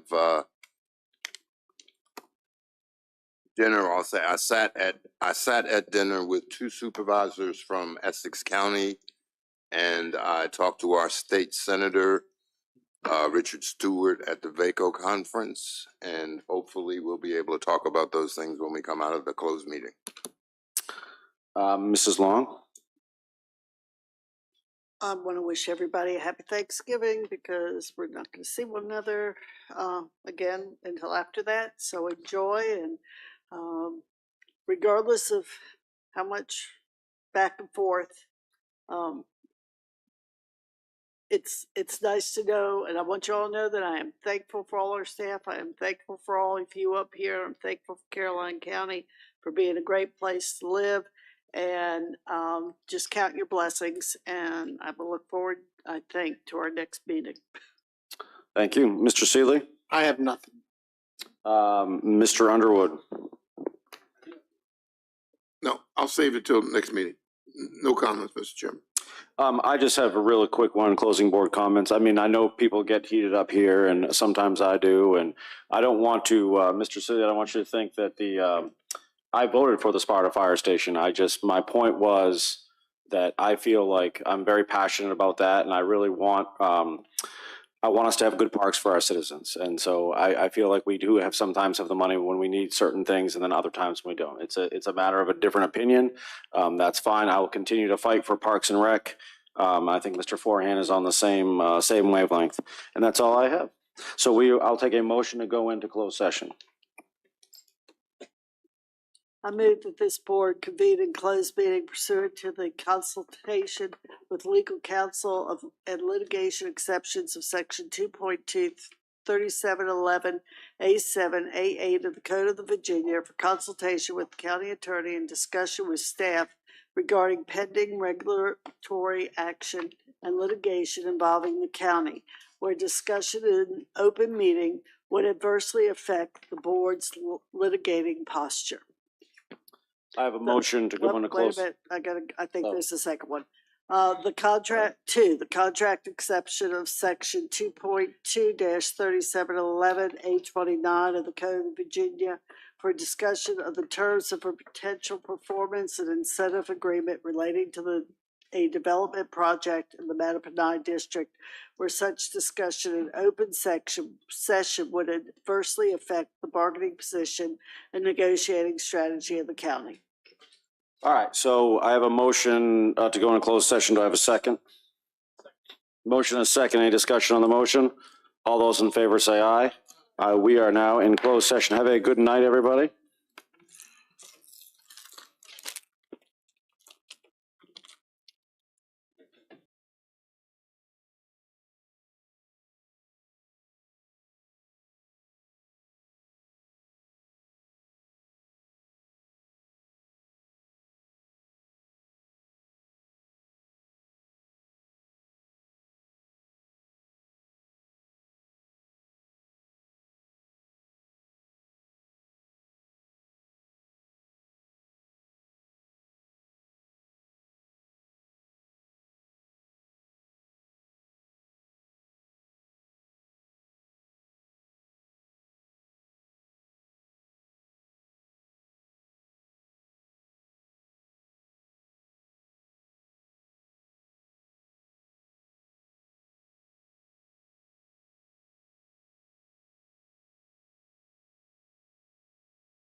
Can I get a motion to come out of closed session? So moved. Second.